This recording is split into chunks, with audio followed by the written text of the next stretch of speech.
Welcome to Moonlit Romance Library. Please follow for more stories. Chapter 1. The Gift That Bit Back. She eats little, Cassian Rook told the Cold Dragon King, offering Mareva like an unwanted mule, and no family will come looking for her. The insult reached Mareva before the herald finished unrolling the forged transfer contract. For 10 years, Cassian had called her his future wife. That morning, he brought her to the Winter Flame Offering Hall without explanation. Now he stood beneath black dragon banners in polished armor, holding the jeweled hand of Sabine Arclay, the rich iron heiress he intended to marry. Mareva stood beside the royal offering platform with Bramble behind her. The small gray-brown winged Jenny kept her long ears fixed on the drums in every exit. Her short wings were folded tight, and her hind hooves avoided a slick patch of wine on the polished floor. King Theron Vakish watched from a black glass throne. He wore a high-collared black coat, cold mist curling from one hand. His pale eyes ignored Cassian and remained on Mareva. Cassian lifted the forged contract. Mareva Dane has no title, guardian, or family claim. She is obedient, practical, and skilled with difficult animals. I surrender all household rights over her to the Dragon Crown. A few nobles laughed. Someone called her a useful little gift. The hall waited for tears. Mareva looked instead at the 7-tier wedding cake on Cassian's wheeled offering platform, then at the enormous bronze bell above it. Tiny hatchery symbols circled its edge. Food, gather, safe. It was the palace's old juvenile feeding bell. 3 young dragons in the side gallery had already lifted their heads toward the cake's honeyroot icing. 1 black, 1 copper, 1 silver. Their keepers held the guide straps too loosely. Mareva understood the room at once. Cassian had brought her into a hall containing frightened prey animals, hungry young dragons, loose wheels, expensive food, and a bell designed to summon trouble. He had also announced that she would cause no difficulty. That was almost an invitation. Cassian extended the contract toward the throne. She will be grateful for any use your majesty finds for her. Mareva raised one hand. The herald blinked. Do you wish to make a statement? I have a question. Once the final bell is struck, everything on the offering platform belongs to the crown, correct? Yes, the herald said cautiously. If His Majesty accepts the tribute. And if the tribute proves defective? The king may reject it. Excellent. Cassian's eyes narrowed. Mareva. She reached into her veterinary satchel and removed the heaviest tool she owned, a short oak mallet used to reset the slip joints of growing drakes.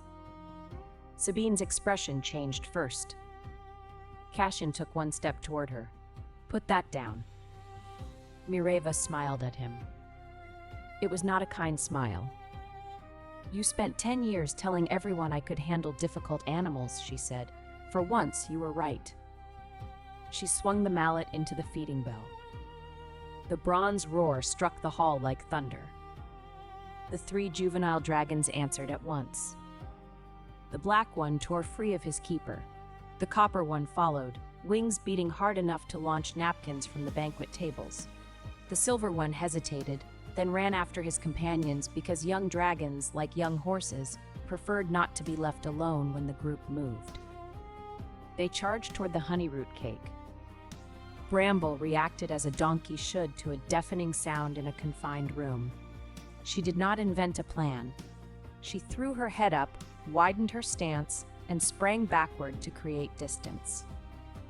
Her left hind hoof struck the wooden break block beneath the offering platform.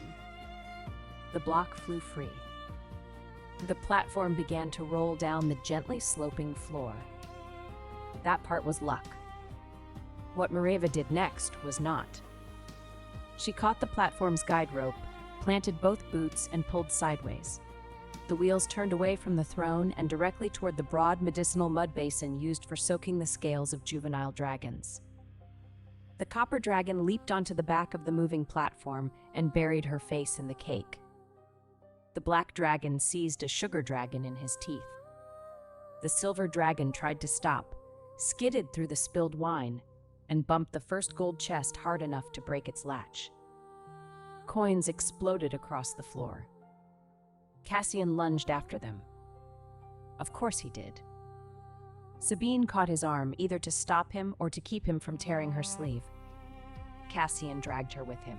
They landed across the rear of the platform just as Mireva kicked the small release lever beneath the cake stand. The 7 tiers tilted. Cassian looked up. 3 layers of blue and white icing folded over his head like a collapsing castle. The platform struck the edge of the mud basin. Cassian, Sabine, 2 wine barrels, the ceremonial shield, and most of the wedding cake slid into warm purple medicinal clay with a splash that reached the front row of nobles. The hall went silent. The black juvenile dragon sat on the platform chewing a sugar tail. The copper one surfaced from the cake with icing between her horns. The silver one stared at Cassian as if embarrassed on his behalf. A sound came from the throne. The cold Dragon King had laughed. Only once. Low, startled, and unmistakable. Cassian rose from the mud with frosting across his handsome face. "Seize her!" Half the guards reached for their swords. Theron stood. Frost raced across the hall in branching white lines. Every sword, spear, and dagger froze inside its sheath. Every weapon except Mireva's wooden mallet. Black shadow spread behind the king. For one breath, the outline of enormous dragon wings filled the wall above his throne. "No one interrupts the healer," he said. Cassian stared at him. She destroyed a royal ceremony. Theron descended the steps. "You called her obedient," he said. "Yet you are the one kneeling in dragon mud." The oldest dragon matron in the front row began to laugh. The sound spread through the hall until even several guards had to look away. Mireva did not waste the protection. She jumped onto the tilted platform and used Cassian's ceremonial shield as a shovel, pushing a wave of cake and purple mud back into his lap when he tried to climb out. "Remain seated," she told him. "Your dignity is still draining." The copper dragon sneezed a puff of fire. One end of the rook banner caught flame. Mireva stamped it out in the mud, wrapped the surviving half around Cassian's shoulders, and tied the blue tassels beneath his chin. "There," she said. "Now the family banner is finally protecting someone." The nobles roared. Sabine wiped icing from one eyebrow. "Untie me from him." Mireva looked at the banner, which had also trapped part of Sabine's sleeve. "You chose the alliance," she said. "Consider this an early rehearsal for marriage." Even Sabine made a strangled sound that might have been fury or reluctant amusement. Cassian tore at the cloth and climbed from the basin. His practiced charm had vanished. "Those chests are mine." "You placed them on a royal offering platform," Mireva said. "Did you not explain the rules to yourself?" One of the juvenile dragons sat on the open chest and growled when Cassian approached. Mireva crossed to his private document box and struck the lock once with her mallet. The lid opened. Inside lay her veterinary seal, her banknotes, 12 years of patient ledgers, and the deed to the small Eastern clinic Cassian had promised they would someday own together. The sight of them hurt. She did not merely take them back. She lifted his silver marriage contract with Sabine, dipped the bottom edge into the medicinal mud, and pressed her recovered professional seal across the page in a broad blue mark. Rejected for unsafe handling. The words belonged to an old livestock transport stamp Mireva used on broken carts and abusive carriers. She stamped Cassian's white ceremonial cloak as well. The blue letters appeared across his chest. The black juvenile dragon made a noise suspiciously like approval. Cassian's face became dangerous. He reached for his sword and discovered it frozen in place. Mireva pulled the weighted animal-catching rope from her satchel. "Do not," Sabine warned him. Cassian charged anyway. Mireva cast the loop around his ankle and stepped aside.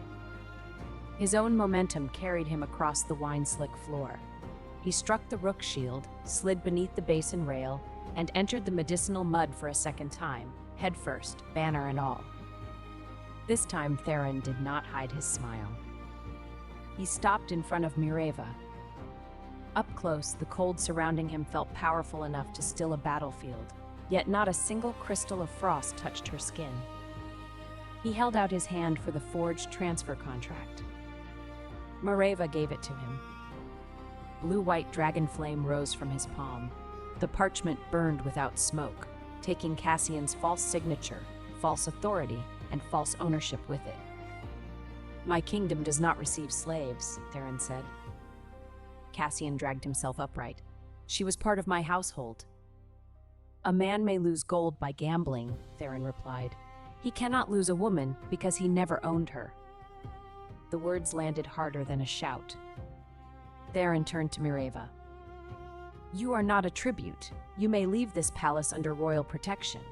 You may remain as an independent healer employed by the crown. You may also demand that every person in this room step around you while you walk out with the cake." Mireva glanced at the remains. The 3 juvenile dragons had reduced the cake to structural debris. "I believe they have established a prior claim." The copper dragon swallowed another sugar tower. Theron's mouth moved. "Then name another condition." Mireva looked at Cassian. He had once carried water for her through a blizzard. He had once slept outside a stable because a frightened animal would not tolerate another stranger. He had once loved her as well as he knew how.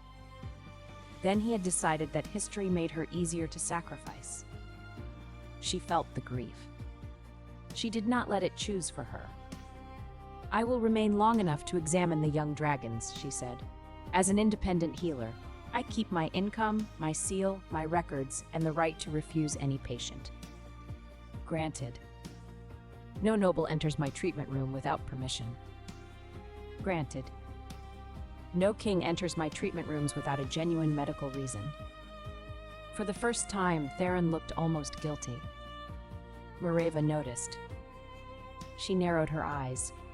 "You appear unusually concerned by that condition." "I have no idea what you mean."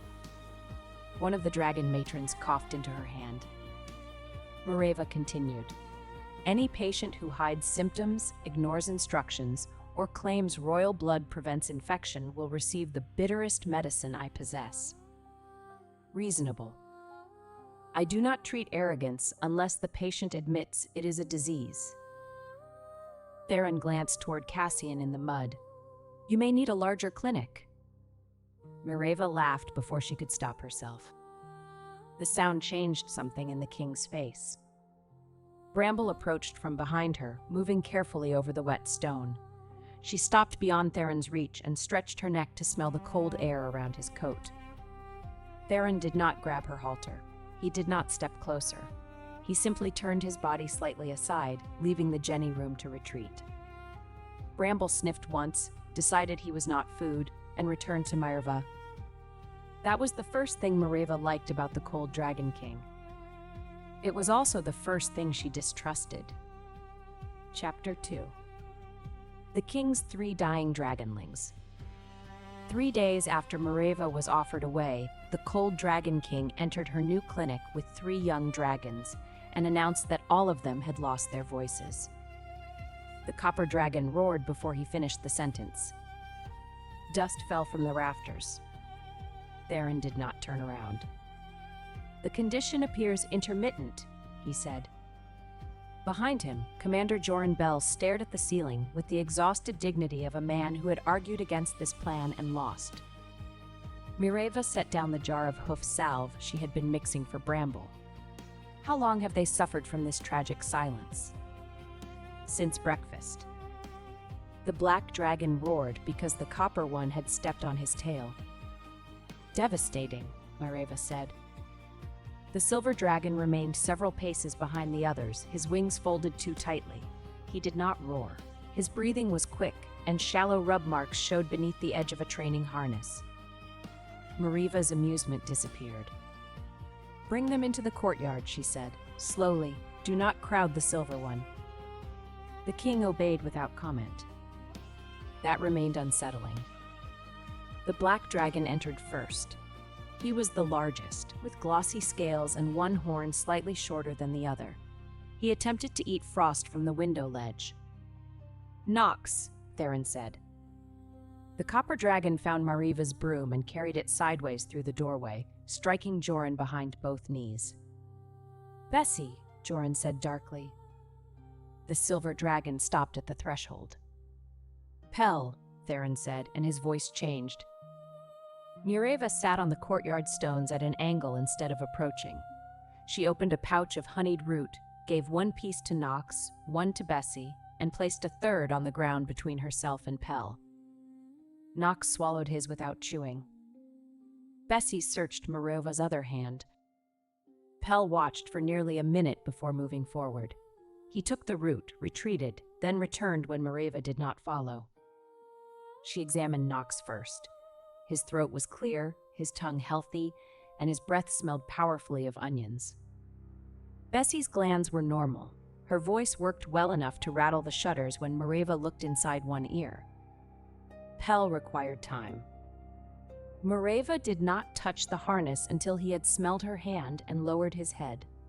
When she finally slid 2 fingers beneath the strap, his muscles tightened. The leather had rubbed the skin raw beneath his left wing. Mureva looked at Theron. "Who ordered harness training this week?" His expression hardened. "Captain Varric." "Pell needs 3 days without it. Warm compresses twice daily. Gentle wing extension.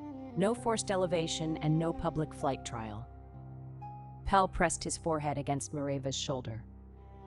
Theron crouched on the other side of him. He did not touch the injured wing. "You will not be punished for pain," the king said. Pell made a small sound. Nox sneezed onion breath over Joran. The solemnity ended. Mureva stood. "The other 2 also have a condition." Theron lifted one eyebrow. "Dishonesty encouraged by a senior officer." Joran cleared his throat. "For the record, I described the lost voice theory as idiotic." Theron looked at him. "You said it lacked military credibility." "I was being diplomatic in front of the young." Mureva handed Theron a jar of black bark tonic, 3 spoonfuls for each healthy dragon. Nox and Bessie immediately looked betrayed. "It is harmless," she said. "It is also extremely bitter." Theron accepted the jar. "How often?" "Whenever they pretend to be ill." Nox tried to stand behind Bessie despite being twice her width. "And Pell?" Theron asked. "Pell receives honeyed root after his compress." The silver dragon brightened. Bessie stared at him with the outrage of a criminal who had discovered that honesty came with better food. Mureva folded her arms. "Why are you truly here?" "The juveniles required examination. 2 of them required acting lessons." Theron's gaze moved over the treatment shelves, the open stable door, and the rough rugs covering every polished section of floor. "I wish to confirm that your rooms were suitable." "You could have asked." "Yes." "You brought 3 dragons instead." "Yes." 2 were instructed to lie. "I instructed no one. Nox volunteered." Nox lowered his head behind Bessie's shoulder. Theron's excuse might have sounded more believable if he had not spent the previous 3 days making the rooms suitable without once taking credit. By dawn after the offering, Cassian had been confined to a guest tower under guard, Sabine had demanded 6 baths, and Mureva had been offered 3 chambers in the eastern wing. She had refused, too. "I require 1 sleeping chamber and 1 treatment room," she had told Joran. "The 3rd can hold supplies. The 3rd is a sitting room. It can sit full of bandages. It contains antique furniture. Then the furniture can observe the bandages." Joran had looked at her for several seconds. "His Majesty said you might be difficult." "His Majesty met me while I was holding a mallet." That was the basis of his assessment. Bramble had stopped at the corridor threshold. The narrow space smelled of unfamiliar people and metal. She leaned back without yanking the lead, ears moving toward a servant cart and distant hammering. Joran reached for the rope. Mareva lifted a hand. "Do not drag her. I was going to lead her. She does not know that." Mareva walked through first, turned sideways, loosened the rope, and waited. Bramble stretched her neck, tested the stone with one hoof, then followed when no pressure forced her forward. The stable chamber adjoining Mareva's rooms had surprised her. It contained rough flooring beneath deep straw, a broad doorway, fresh air, water placed away from the wall, and no low hooks that could catch a wing. The arrangement had pulled Mareva back to the night she first saw Bramble. The illegal transport cart had been abandoned beside a flooded road with 6 animals trapped inside. 2 goats screamed whenever thunder rolled. A thin pony kicked the boards. Bramble made no sound. She had been wedged in the rear corner, her short wings pinned beneath leather straps so tight that the skin had swollen. Her head was low, her feet were planted wide. When Cassian opened the rear gate, she did not rush toward freedom. She pressed harder into the wall. "Pull her out before the road floods," Cassian had said. "No. Mareva, the water is rising. If we pull, she will brace until the straps tear her skin." Mareva made every soldier leave the back of the cart. She lowered the ramp, scattered dry straw over the wet boards for traction, placed water several feet beyond the exit, and sat sideways in the rain. For nearly an hour, Bramble did nothing. Mareva never called her stubborn. A prey animal trapped by people had no reason to believe an open door meant safety. Bramble watched the road, smelled the floodwater, and tested every change in the air. Cassian remained beneath a tree holding a blanket over Mareva's shoulders. He complained twice about the cold, but he did not pull the rope. At last, Bramble stretched her neck toward the water. One front hoof moved, then the other. She stopped when the ramp shifted beneath her weight. Mareva climbed through the side of the cart so she would not block the exit. From there, she cut the first leather strap around the wing. Cassian cut the second from outside, moving only when Mareva told him. The released wings trembled, but did not open. Bramble stepped halfway down the ramp. Thunder rolled. She stopped so suddenly that the cart shook. No one struck her. No one shouted. They waited until she chose the next step herself. When Bramble finally reached the road, she did not nuzzle Mareva or behave like a creature in a fable. She drank for a long time, shook rain from her coat, and stood near the goats because they were the only familiar living bodies from the cart. It took 4 days before she allowed Mareva to touch the base of an injured wing. It took 3 weeks before she followed Mareva without another animal beside her. Trust did not arrive as gratitude. It arrived as repeated evidence that the door stayed open and the rope did not tighten. Standing in the palace stable 3 days ago, Mareva had looked at the safe floor and asked Joran, "Who designed this?" Joran inspected a ceiling beam as though it had become politically delicate. His Majesty revised the plan. When? After the offering hall, he noticed her slip. Cassian had once learned patience beside an animal cart. Years later, he decided patience was something Mareva owed him forever. Theron had known her less than an hour and changed a floor without asking for praise. Neither fact proved love. But one of them was evidence. Now, in the courtyard, Theron measured 3 spoonfuls of black bark tonic while Nox attempted to retreat behind a rain barrel. The king caught him without force, sat on the stones, and held the bowl beneath his mouth. Nox clamped his jaws shut. Theron looked at Mareva. He refuses treatment. Perhaps royal authority has weakened. Bessie tried to escape with the broom. Joran blocked the gate. The kingdom is collapsing. Mareva knelt beside Theron, their shoulders nearly touched. Tilt the bowl. Do not pour until he swallows. If you force it, he may breathe the liquid into his lungs. Theron followed every instruction. Nox swallowed the first spoonful and produced a sound of profound betrayal. Mareva smiled. His voice appears restored. Theron looked at her rather than the dragon. A remarkable cure. For 1 second, the coldest king in the north seemed less interested in medicine than in the fact that she had smiled at him. Mareva noticed that too. "Return in 3 days for Pell's examination," she said. Theron's shoulders eased. "And bring only Pell." Knox looked offended. Theron's pale eyes held hers. "Of course." He returned 3 days later with all 3. Chapter 3. The Cold King's Medical Emergency. On the 6th day of Mareva's employment, Theron arrived before breakfast and announced that Knox, Bessie, and Pell had developed cold tails. Mareva was mixing hoof salve for Bramble. She looked through the open treatment room door. The 3 young dragons sat in a row in the courtyard. Steam rose from their tails where the scales touched fresh snow. "How cold?" she asked. "Unnaturally."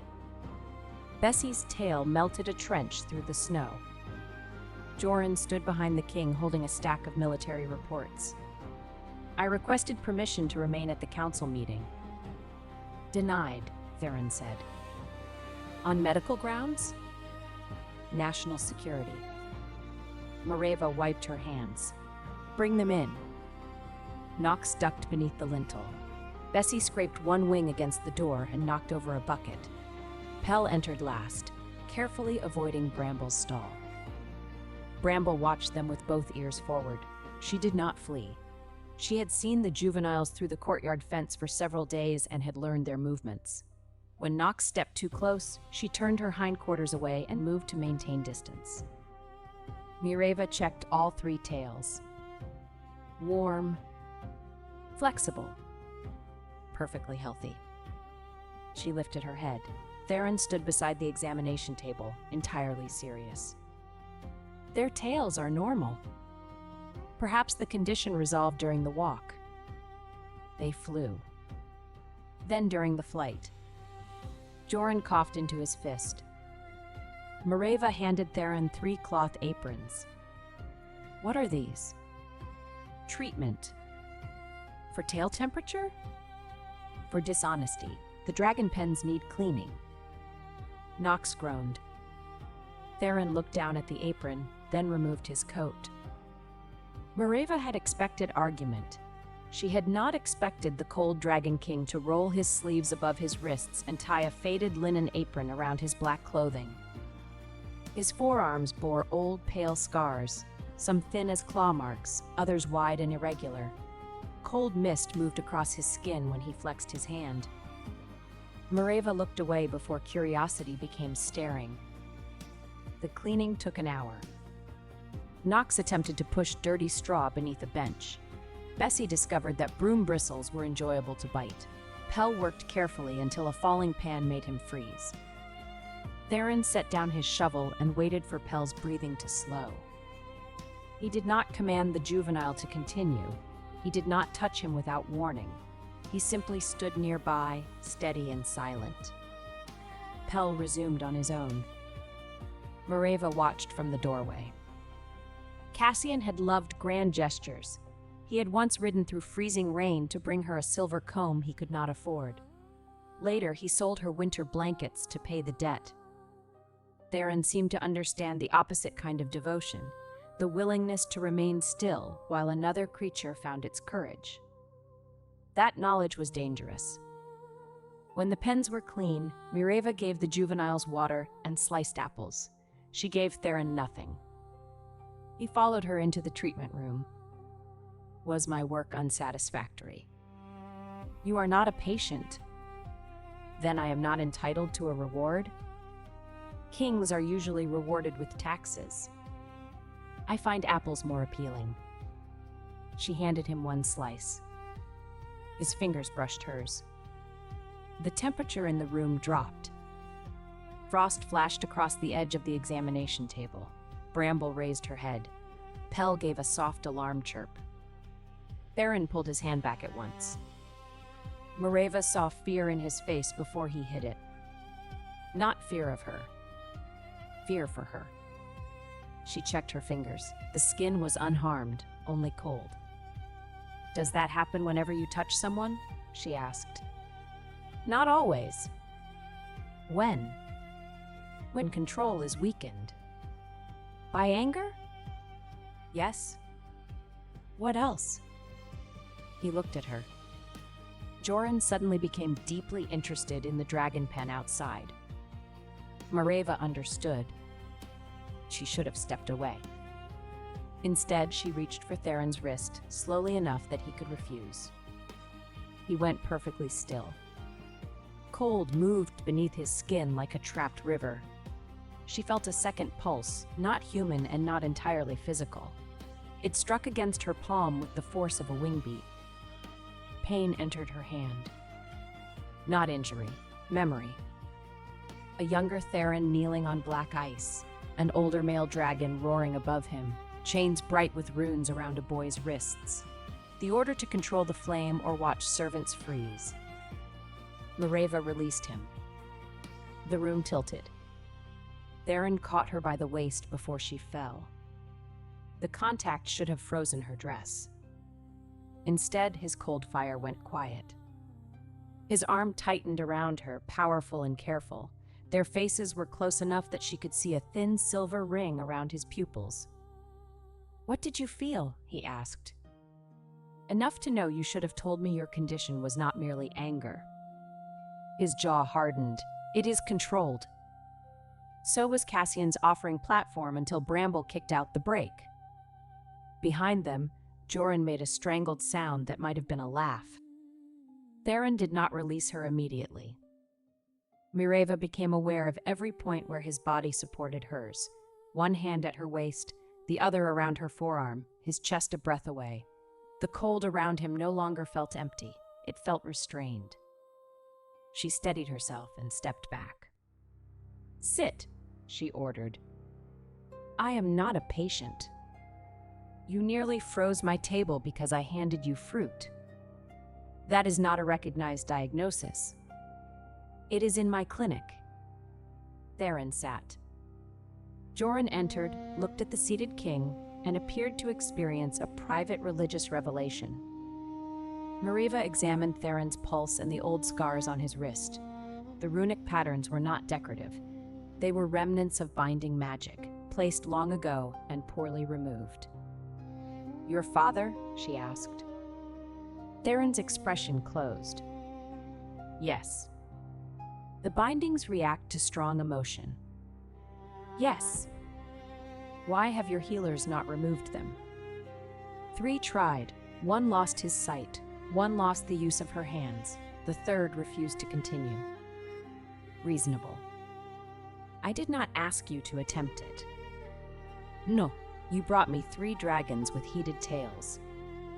For an instant, his mouth almost curved. Mareva mixed a warming tincture for the human tissue around the scars, though she knew it would not reach the magic.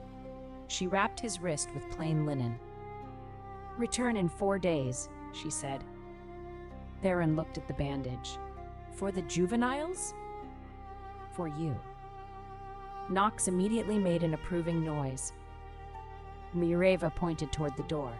"And if your young soldiers invent another illness, all 4 of you will clean the goat shed." Theron rose. "We have no goats." "You will by then." After they left, Maedra entered carrying a crate of herbs. "You touched him," the older woman said. "I examined a patient." "You stopped his frost." "Temporarily." Maedra placed the crate on the table. "Nothing has stopped it since he was 16. Mareva began sorting dried leaves so she would not have to look at her. "Then he needs treatment." "He needs many things. I am not one of them." Bramble brayed from the adjoining stable, loud enough to rattle the jars. Maedra smiled. "Your donkey has excellent timing. She objects when breakfast is late. Perhaps she is wiser than both of us." Chapter 4. A man who had once been home. Cassian was released from the guest tower under strict conditions 3 days later. He was forbidden to carry a weapon, forbidden to leave the palace grounds, and forbidden to approach Mareva without a guard present. His family's treaty status prevented immediate imprisonment, but the forged transfer contract had opened a formal inquiry. He came to the clinic in a charcoal coat that made him look dignified enough to be painted. Joran stood behind him. Mariva was trimming Bramble's left forehoof. The Jenny rested her weight on 3 legs, leaning slightly into Mariva's shoulder. She had needed several weeks after rescue before she allowed anyone to hold a hoof. Trust built through repetition. Touch, release, reward, no surprise. Cassian watched in silence until Mariva finished. "May I speak?" he asked. "You have been speaking for years." His face tightened. "Alone." "No." Joran folded his arms. Cassian glanced at him. "Do you enjoy this?" "More than the council meeting I left to supervise it." Mariva set down the hoof knife and washed her hands. Cassian looked thinner than he had at the offering. The mud had been washed from his hair, but humiliation remained. "I did not expect Theron to accept you as a slave," he said. "You told an entire court I was obedient and had no one who would demand compensation. I needed the Arclay alliance. You needed it badly enough to steal my seal. I intended to retrieve you after the marriage contracts were secured." The words were so monstrous in their confidence that Mariva almost laughed.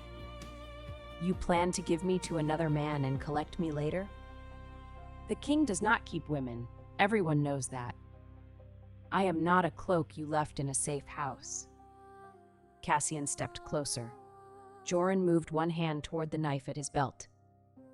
Cassian stopped. "I was trying to save our future," he said. "The Rook lands are failing. Men who followed me through war have families without grain.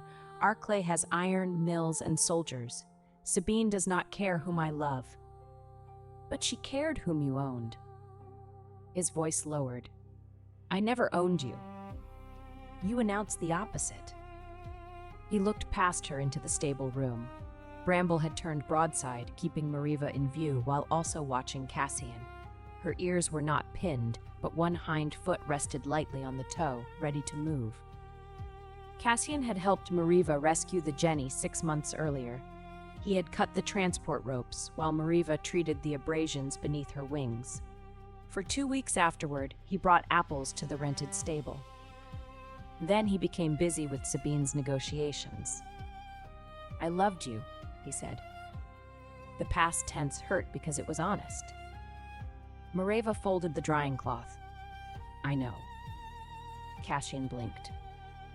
"I loved you too," she continued. "That is why this cannot be repaired by saying it was strategy. A stranger might have mistaken me for an object. You knew exactly who I was." His face lost color. "You knew what cages did to Bramble," she said. "You knew what it meant that I had no family name. You knew I spent half my life proving that lack of a title did not make me available for use. Then you chose the one humiliation shaped precisely to break me. I thought you would understand. That is the problem." The clinic door opened.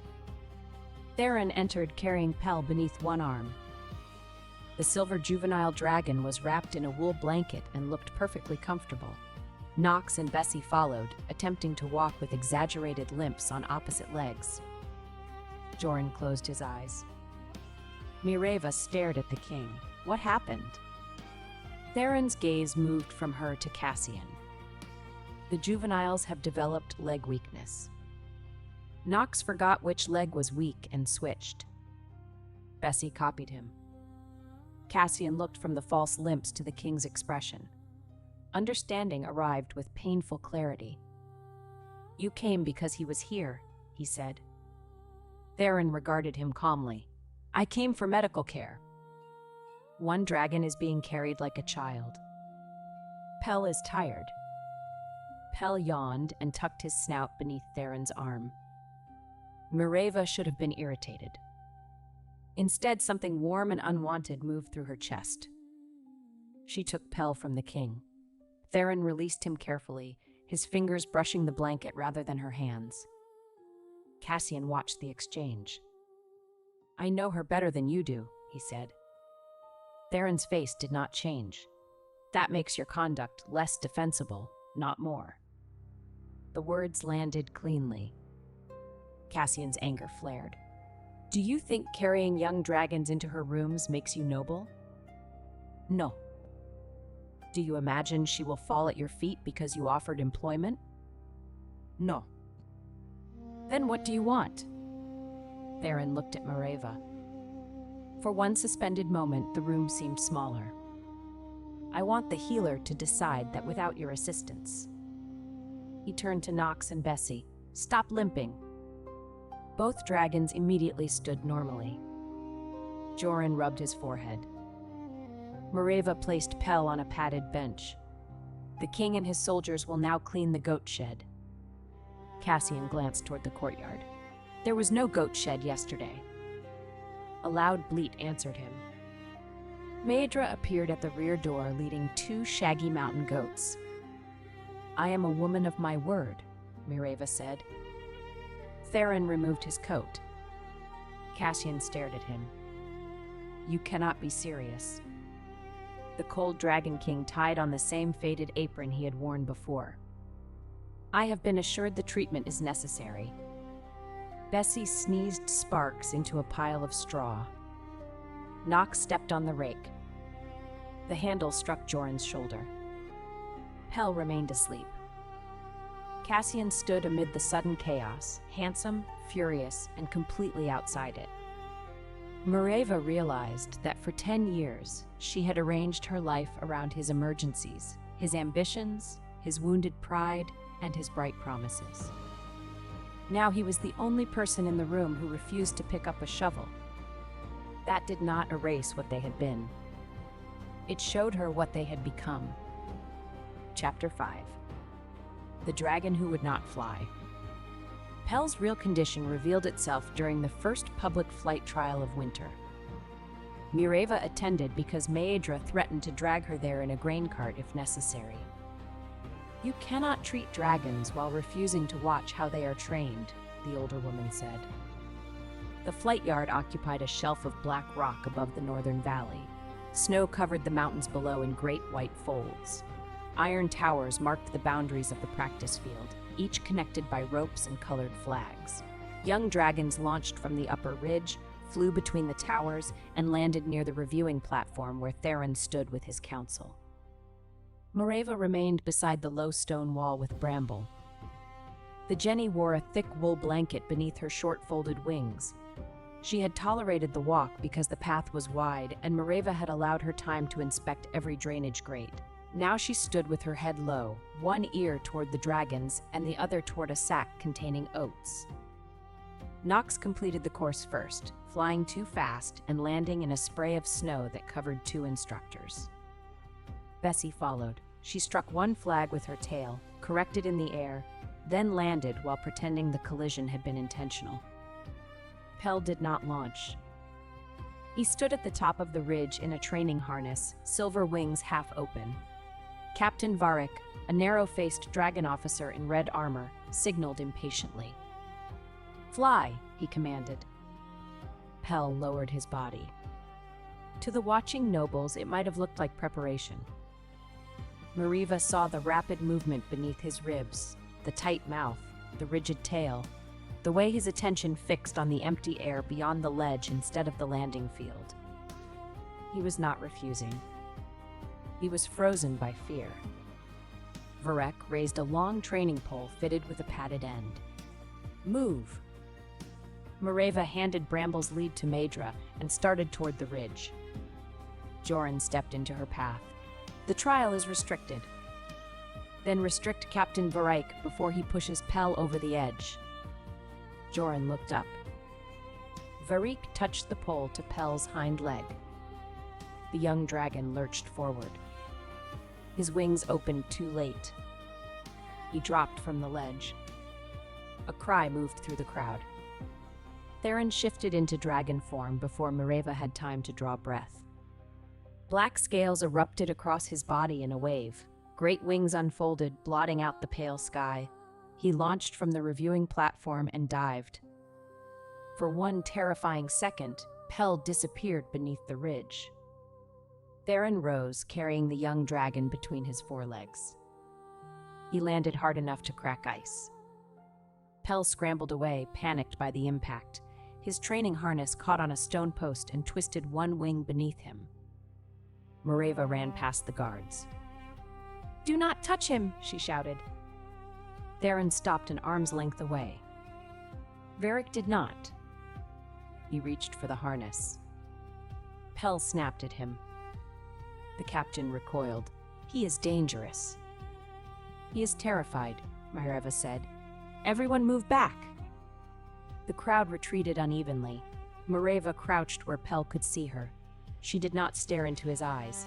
She kept her body sideways and spoke in the same tone she used with Bramble during thunderstorms. "You are on the ground. No one is pushing you. Breathe." Pell's chest heaved. Theron returned to human shape behind her. His coat had torn at one shoulder during the change, but he seemed unaware of it. Mareva extended one hand, not toward Pell, but toward the buckle of the twisted harness. "I am going to release this. Nothing else." Pell's nostrils flared. She waited. His head lowered by a fraction. Mareva opened the buckle. The pressure left his wing. He shuddered, then folded himself against the snow. Only after his breathing slowed did she examine the joint. The earlier abrasions had worsened. The harness straps were narrower than the ones used in the clinic. Someone had tightened them to prevent slippage. "Who altered this equipment?" she asked. Varric lifted his chin. "The juveniles must learn discipline." "This is not discipline, it is pain. A dragon that fears the air is useless." Cold struck the yard. Not weather, power. Every spear in the reviewing stands froze to its rack. Every officer's sword locked inside its sheath. Ice climbed the iron towers, and a black shadow opened behind Theron as his dragon wings appeared, not fully shifted, but vast enough to cover Mareva and Pell from the watching court. The young dragons went silent. Theron's voice came from directly behind Mareva. "Say that again."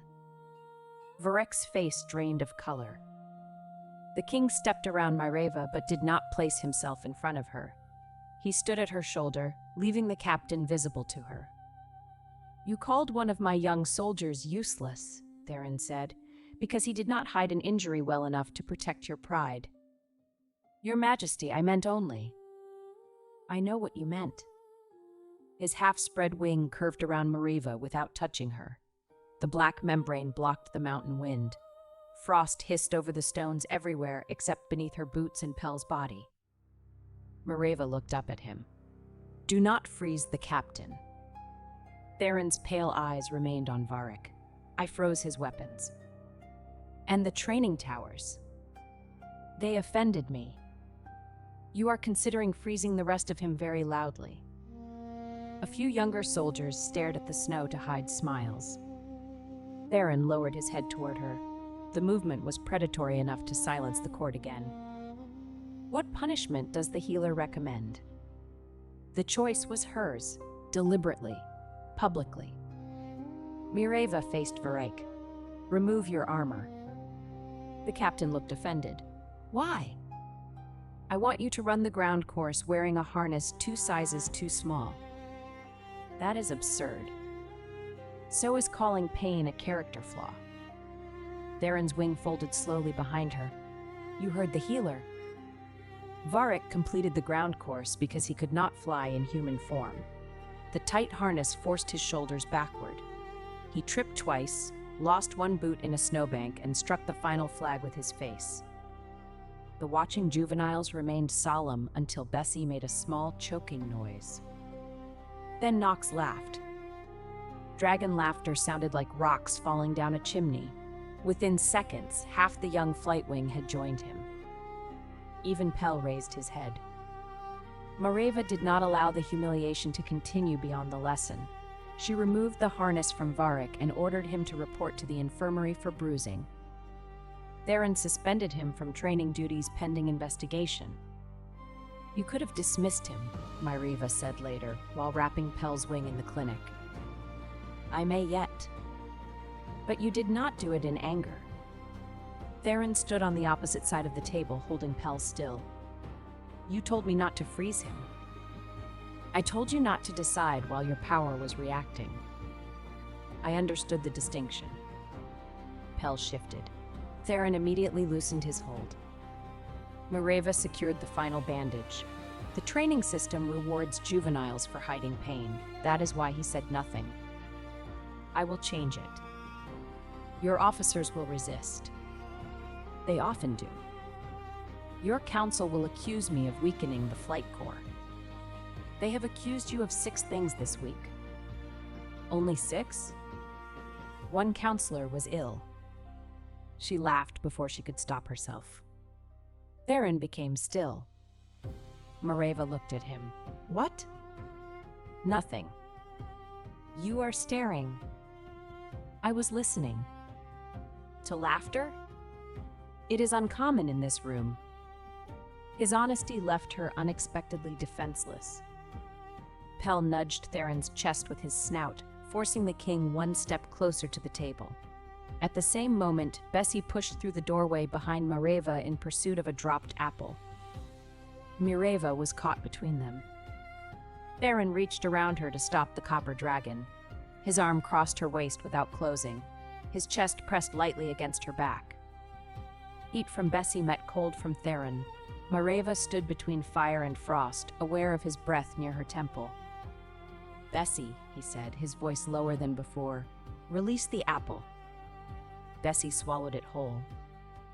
Theron's hand settled at Mareva's hip for one heartbeat as he steadied her. Then he stepped away. The room seemed colder after he moved. Maedra entered carrying fresh bandages and surveyed all 4 of them. I see the king's medical strategy continues to produce results, she said. Mareva refused to ask what results she meant. Chapter 6. The powder in the scales. The first sick hatchling arrived at midnight. Maedra carried him wrapped in heated blankets. He was no larger than a house cat, with blue-black scales and closed eyes. His breathing came in shallow clicks. Mareva cleared the treatment table while Theron, summoned from council, lit every brazier in the room with a touch. The hatchling's scales were dry around the mouth and joints. A pale gray powder clung beneath his claws. Where was he housed? Mareva asked. Western nursery, Maedra said. 6 others have become sluggish. 2 eggs have stopped moving. Mareva smelled the powder. Metal, bitter mineral, something oily beneath it. She wet a cloth and wiped one tiny foot. The water turned cloudy. Do the nurseries use furnace ash for traction? Only clean sand. Feed?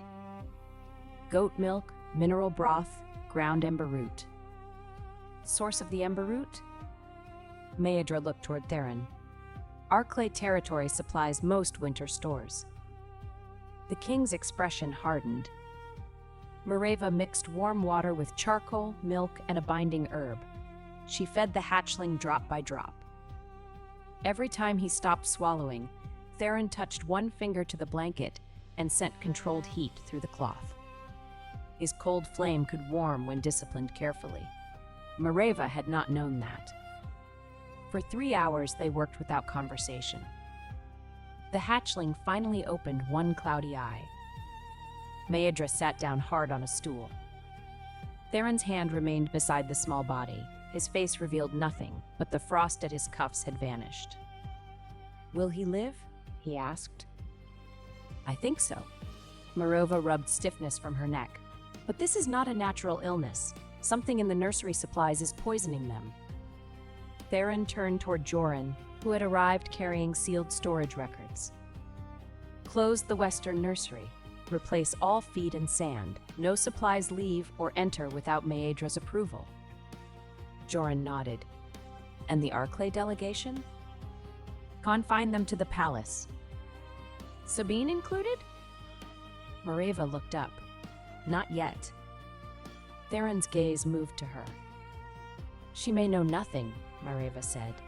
If you arrest her publicly, anyone responsible will destroy records and claim persecution. She humiliated you. That makes her unpleasant, not necessarily guilty of poisoning infants. For a moment, anger and respect struggled in his face. You defend her, he said. I defend accurate judgment. Theron gave the order to restrict the delegation quietly. At dawn, after Maedra carried the stable hatchling back to a clean nursery, Mareva found gray residue beneath the scales of Bessie's foreleg. The young dragon had stolen a mineral cake from the training store 2 days earlier. Mareva scraped a sample into a glass dish. This is why you have been thirstier. Bessie looked ashamed. Nox immediately moved between her and the door, as though prepared to defend her against punishment. No one is punishing her, Mareva said, but both of you will show me where you found it. Theron insisted on accompanying them. The training store stood beneath the eastern tower. Rows of sealed barrels filled the lower room. Bessie led them to a broken crate pushed behind sacks of grain. The mineral cakes inside bore no Arclay mark. They were stamped with the royal hatchery seal. Joran swore softly. Someone inside the palace is replacing supplies, he said. Mareva knelt beside the crate. Bramble, who had followed as far as the wider storage corridor, stopped several paces away. Her ears went forward. She lowered her nose, sniffed, and refused to advance. Mareva did not pull the lead. What is it? Theron asked. The floor. It looked solid. Black flagstones, ordinary dust, no visible break. Mareva tossed a small iron weight ahead. The stone cracked. A section of flooring collapsed into a hidden shaft. Cold air rose from below, carrying the same metallic smell as the powder. Joran looked at Bramble. She knew. She felt movement beneath the surface. Mareva stroked the Jenny's neck once, then led her backward to a safer distance. She also knows better than to cross a floor merely because a king tells her to. Theron glanced at Mareva, a principle shared by her healer. Bramble has excellent judgment. They descended the shaft by rope. The passage below had been cut through older foundations. Small drag marks showed where crates had been moved between the outer wall and the training store. Mareva found fragments of pale ore embedded in the mud. Theron held a blue flame in one hand. It illuminated ancient carvings along the tunnel wall, dragons in chains kneeling before men who carried iron rods. The air around him changed. Theron, Mareva said. He stared at the carvings. My father used these tunnels, he said. He bought binding ore from the southern mines. The same material in your scars? Yes. His flame grew brighter. Mareva stepped in front of him. Look at me. He did not. She touched his bandaged wrist. The vision struck harder this time. A boy locked below the palace, a father demanding obedience. Servants ordered to stand nearby so failure would have witnesses and victims. Cold fire breaking loose. A woman screaming, not from injury, but from fear. Mareva's knees weakened. Theron caught her against him. The blue flame vanished. His arms closed around her with desperate control, one hand spread between her shoulder blades. She felt the violent beat of his heart beneath the dark coat. I told you not to attempt the bindings, he said. I did not attempt them. You felt them. So did you. His face was close, pale eyes stripped of royal distance. I could hurt you. You could. The answer seemed to wound him. Mareva tightened her hand around his wrist. So could anyone. The question is what you do with that knowledge. He searched her face. Then a shower of dirt fell from the ceiling. Joran, standing at the passage entrance, cleared his throat. The tunnel is unstable. I recommend postponing whatever emotionally significant mistake is about to occur. Theron released Mareva slowly. Commander Bell, he said, you will inspect the remaining passage alone. An excellent use of military rank. They returned to the palace with ore samples and a problem larger than poisoned feed. Someone had reopened the old king's binding tunnels. Someone had access to royal seals. Someone wanted the young dragons weakened without making the attack obvious. That evening, Sabine requested to speak with Myreva. She arrived wearing a plain gray dress instead of velvet. Without the iron coronet, she looked younger and more tired. "I know what is in the powder," Sabine said. Myreva did not offer her a chair. "Then start speaking." Sabine looked at the door. "Not while the king's guards listen." "Commander Bell is outside." "Yes," he breathes like an offended bull. Joran's voice came through the door. "I can hear you." Sabine closed her eyes briefly. "My father's mines contain frost iron. In small amounts it is used to harden weapons. In larger amounts it interferes with dragon fire." "Did you know it was entering nursery supplies?" "No." "Did Cassian?" Her silence was answer enough to raise fear, but not enough to prove guilt. Sabine finally said, "Cassian knew my father wanted leverage over the Dragon Council. He believed it concerned trade restrictions. I do not know whether he knew about the hatchlings." Myreva studied her. Sabine's posture was controlled, but one thumb pressed repeatedly against the side of her finger. The skin there was raw. "Why tell me?" "Because my father sent me a message this morning. He ordered me to accuse you of poisoning the nursery." "And will you?" Sabine lifted her chin. "That depends on whether helping you leaves my people to starve." There it was, not remorse, a negotiation. Myreva respected it more than false tears. "Bring me the mine accounts," she said. "If your territory is truly failing, I will help prove where the money went. But if you protect the person poisoning hatchlings, I will testify against you myself." Sabine gave a thin smile. "You negotiate like a butcher." "I negotiate like a woman who owns a mallet." From the stable room, Bramble brayed. Sabine flinched so sharply that she struck the chair behind her. Myreva blinked. "You are afraid of her." "I am not afraid." Bramble brayed again, louder. Sabine moved behind the chair. "She has wings," she said accusingly. "They are short." That does not improve the situation. For the first time, Myreva saw something in Sabine other than polished ambition. It was not enough for forgiveness. It was enough to begin seeing a person. Chapter 7. A Banquet for Liars. The Winter Council banquet was supposed to reassure the capital that nothing was wrong. This required an extraordinary amount of lying. The hatcheries had been closed for cleaning, but official notices called it seasonal maintenance. The Arclay delegation remained under guard, but the palace described them as honored guests receiving extended hospitality. 3 counselors had demanded Theron dismiss Myreva, but they smiled when she entered the banquet hall as if they had personally invited her. Myreva wore a dark blue gown Maedra had chosen.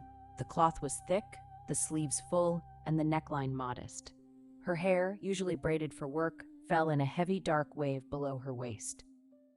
She felt disguised as a woman who had never been kicked by a mule. Bramble remained in her stable. The banquet included musicians, open flame, and too many unfamiliar feet. Myreva had no intention of subjecting her to it for decoration. Theron stood at the head of the hall in formal black and silver. When Myreva entered, his attention moved to her and stayed there. He did not smile. The frost on his wine cup melted. Maedra leaned close. "Subtle." "Do dragons not understand subtlety?" Myreva whispered. "They understand it. They simply consider it a waste of time." Cassian sat under guard near the lower end of the royal table. Sabine sat beside him, separated by the width of a serving platter. Neither looked at the other. Joran approached Myreva carrying 2 cups. "One is water," he said. "The other is whatever the kitchen believes improves diplomacy." "Which is safer?" "The water." She took the other cup. Joran's mouth moved slightly. I begin to understand why His Majesty visits the clinic. He visits because his soldiers suffer from imaginary illnesses. Yesterday, Knox claimed his left horn felt lonely. What did the king say? He requested an examination. Mareva closed her eyes.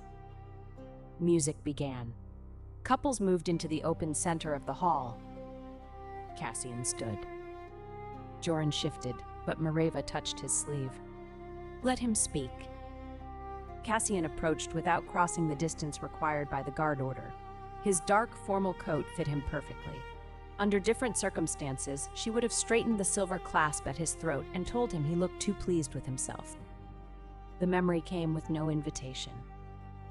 Mareva, he said, may I have this dance? The hall quieted in small waves. She looked at him. Why? His composure faltered. Because we once danced whenever there was music. We also once shared a roof. Past habits are not legal claims. I am not making a claim. Then accept the answer. No. Cassian's gaze dropped to her hand. You still wear the copper ring. Mareva had forgotten it. The simple band on her smallest finger had been made from the first coin they earned together. She pulled it free. Cassian's expression changed. Do not. You wanted the Arclay alliance because your lands were failing. You said every sacrifice served the future. Here is one more. She placed the ring in his wine. It sank with a small, final sound. Cassian stared at the cup. Theron appeared beside Mareva. She had not seen him cross the hall. Dance with me, he said. It was not phrased as a royal command. His hand remained at his side. Mareva looked up at him. Do you know how? No. An encouraging beginning. I know battlefield formations. A dance is not a siege. Most courtships described to me suggest otherwise. Several people nearby laughed before remembering he was the king. Mareva placed her hand in his. Cold closed around her fingers, controlled but unmistakable. Theron led her onto the floor with the focus of a man entering combat. He missed the first turn. Mareva stepped on his boot. The court pretended not to see. You are terrible, she murmured. I have identified that. Your left hand is too high. He adjusted it at her waist. His palm was broad even through the thick fabric. Better? Marginally. He learned quickly. By the second circuit, his steps matched hers. By the third, he had stopped watching the other dancers and was watching only her. The pressure of his hand changed when another young officer smiled at Mareva from the edge of the floor. Are you crushing my fingers? She asked. No. You are. The officer is standing too close. He is 12 feet away. Exactly. Mareva bit back a smile. Is this another medical concern? Possibly contagious. Jealousy is not contagious. I am not jealous. The officer raised his cup toward Mareva. Theron turned them so his body blocked the man from view. Of course not, she said. The music slowed. Theron guided her through a final turn. His hand remained at her waist when the other couples stopped. For a heartbeat, the hall disappeared. Mareva felt the restrained power beneath his calm, the cool brush of his thumb against her sleeve, the unasked question in his eyes. Then Bessie crashed through the banquet doors wearing a tablecloth.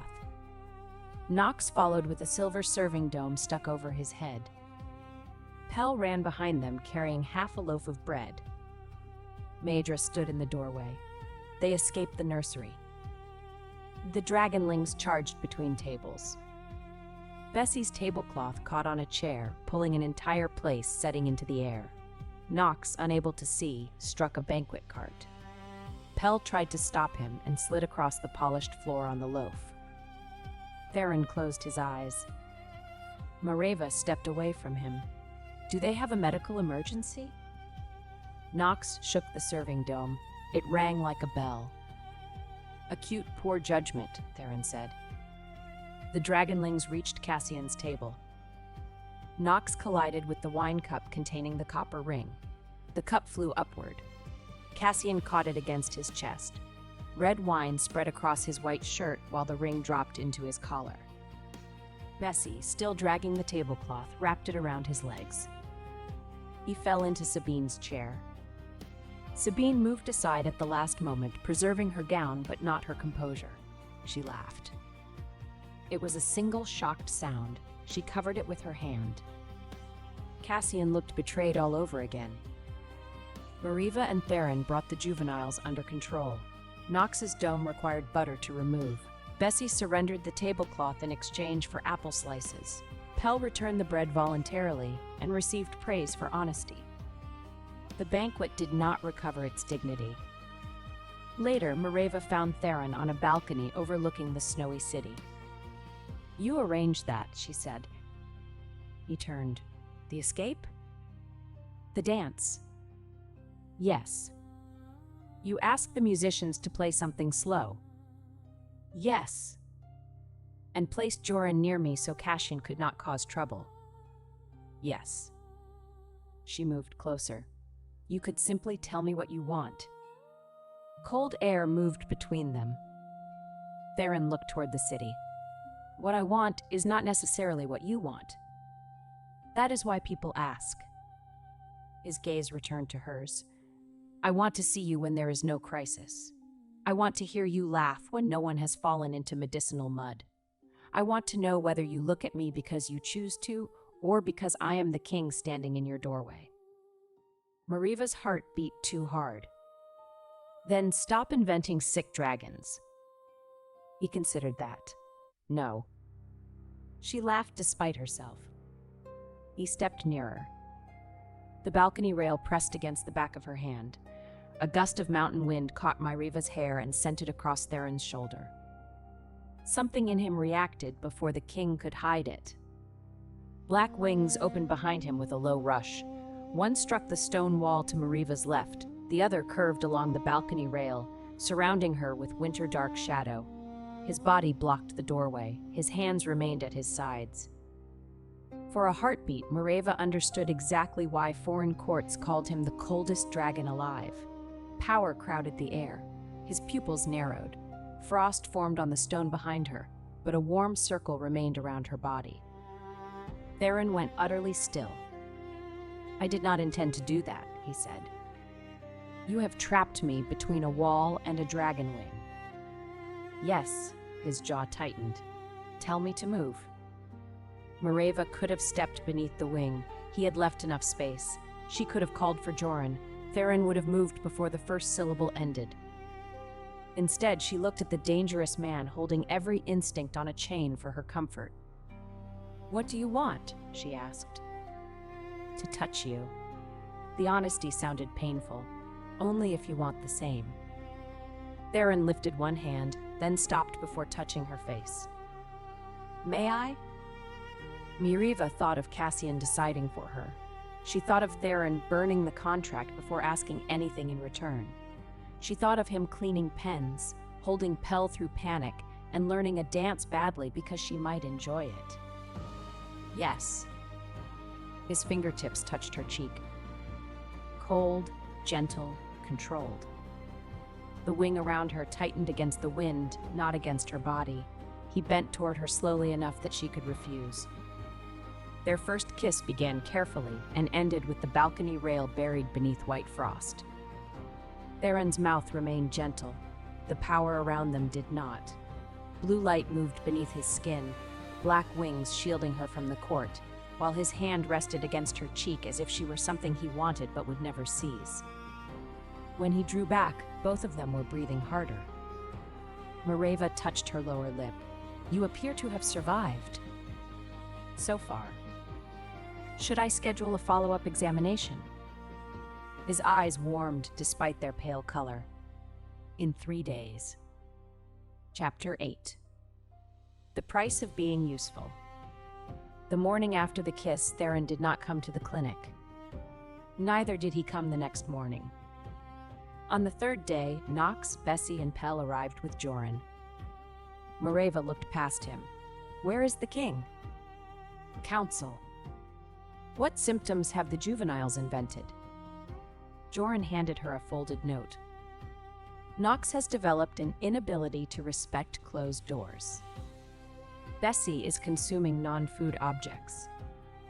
Pell requires continued treatment. The king has developed poor judgment and has been ordered by his commander to remain in council."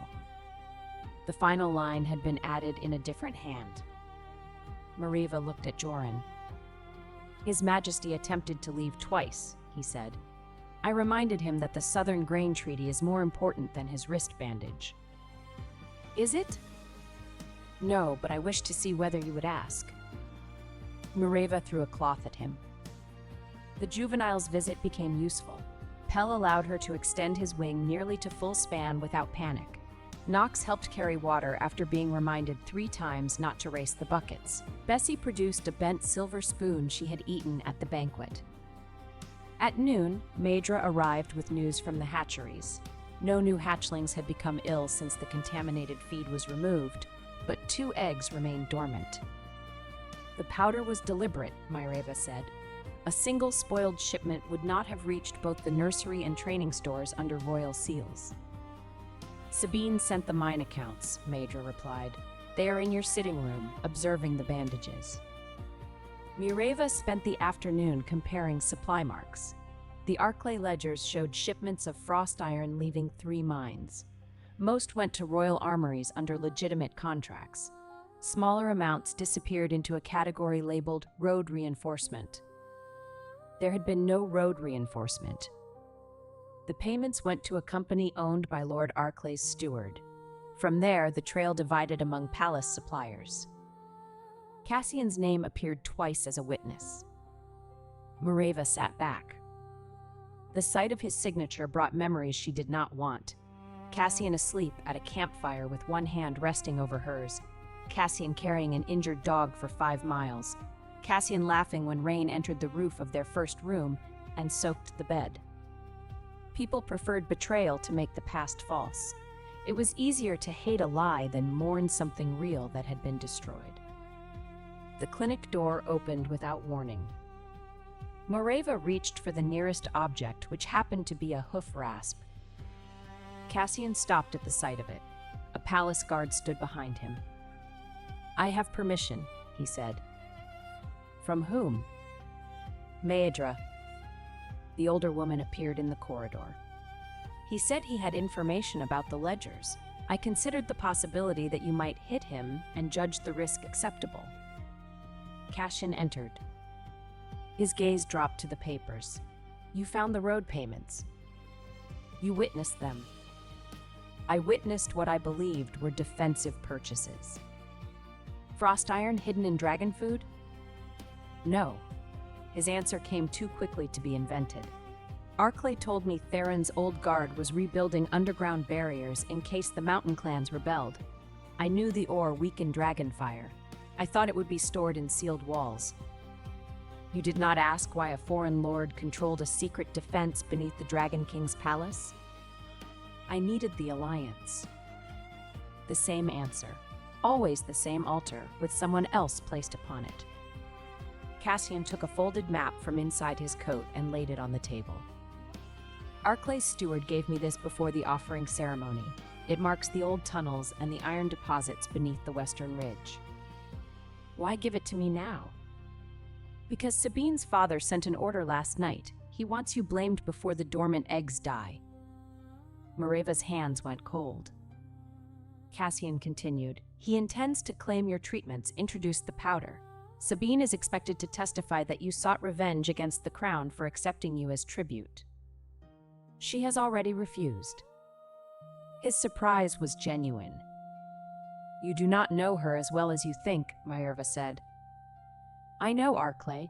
If she refuses, he will disinherit her and seize direct control of the eastern mines. Then she will pay a price for doing the right thing." Cassian flinched. "You make it sound easy." "No, I make it sound necessary." He looked at her for a long moment. I remember when you believed intentions mattered. They do. They simply do not erase outcomes. The guard shifted outside.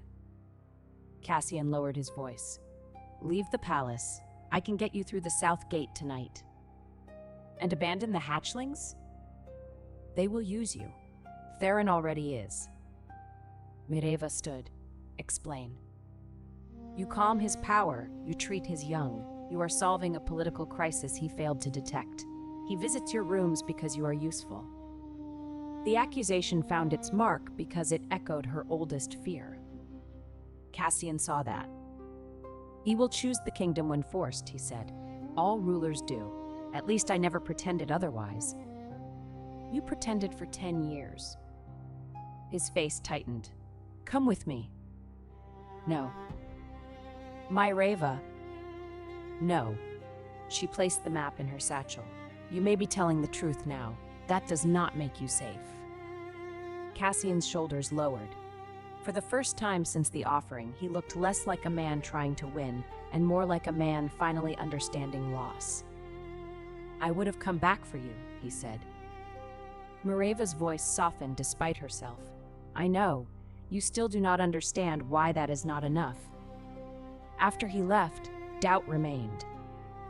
It followed Mireva into the western nursery. It stood beside her while she examined the dormant eggs. It whispered when Theron arrived after dark, his coat dusted with snow and exhaustion beneath his eyes. He had come alone. No false patience? She asked. I was advised that my credibility has weakened. By Joran? Repeatedly. Theron placed his bandaged wrist on the table. I came for the examination you ordered. Mireva unwrapped the linen. The scars had darkened near the edges. The poison in the hatchery seemed to be stirring the old binding magic throughout the palace. She touched the skin carefully. Pain moved into her palm. Theron's cold responded, then quieted.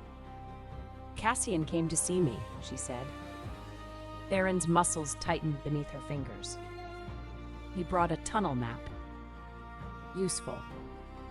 He also said you value me because I am useful. Theron did not answer immediately. Mireva released his wrist. Is he wrong? No.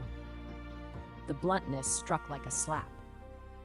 Theron continued before she could turn away. You are useful. So is Joran. So is Maedra. So am I on favorable days. Competence is not an insult. That was not my question. I know. He stood, placing them at nearly the same height because she remained on the raised treatment platform. I first saw you 7 years ago, he said, before I was king. Mireva frowned. There was a storm near the Drennan Pass. I had been injured in dragon form. You found me beneath a fallen pine. Memory surfaced, a young black dragon with frost on his wounds, too proud to let her approach. She had spent an entire night sitting beyond claw range, speaking nonsense until he stopped trying to bite her. You were that dragon. Yes. You broke my kettle. I was bleeding. You sat on it. I was large. Despite everything, Mireva laughed once. Theron's expression softened. You treated me before you knew my name, he said. You left before I could thank you. For years I remembered the woman who spoke to a dangerous animal as though he still possessed dignity. Mireva's breath caught. When Cassian presented you in the hall, Theron continued, I recognized you. I also recognized that you had no memory of me. I did not tell you because I did not want an old kindness to become another debt placed around your neck. Then why the false illnesses? Because I wanted to see you. You are the king. You could walk through the door. I did. With 3 dragons. They improved the likelihood that you would permit me to remain. That is manipulation. Yes. You admit it easily. I am attempting honesty. Mireva looked down at his scars. Would you choose the kingdom over me? Theron's gaze did not move. If the choice were truly one life against thousands, I would save thousands. I would hate the choice. I would not lie to you about it.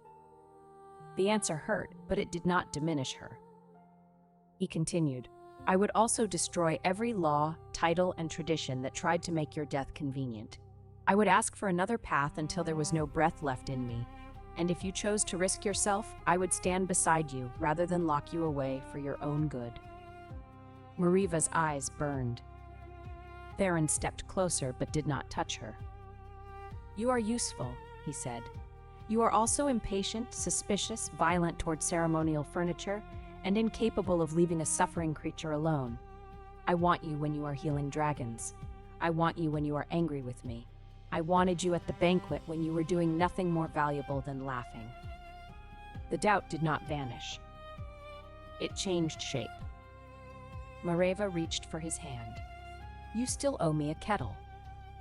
I have ordered 12. That is worse. I can cancel 11. She pulled him closer by the wrist and kissed him. This kiss was not as careful as the first. Theron made a low sound and placed one hand at the back of her neck, holding without trapping. Cold rushed through the room, silvering the windows, but it did not touch her skin. When they separated, both were breathing harder. A crash came from the adjoining stable. They found Bramble standing beside an overturned crate of apples. She had located the weak latch, pushed it open with her nose, and eaten enough evidence to make denial impossible. Theron looked at the scattered fruit. Is theft a recognized diagnosis? Only when committed by kings. Bramble chewed steadily. For the first time since Cassian's visit, Mareva felt the ground beneath her become reliable again. Chapter 9. The Royal Bathing Disaster. Theron's next visit occurred 4 days later. He arrived with no Dragonlings. Mareva was so surprised that she checked the courtyard twice. Where are they? She asked. At lessons. You came alone? Yes. Are you ill?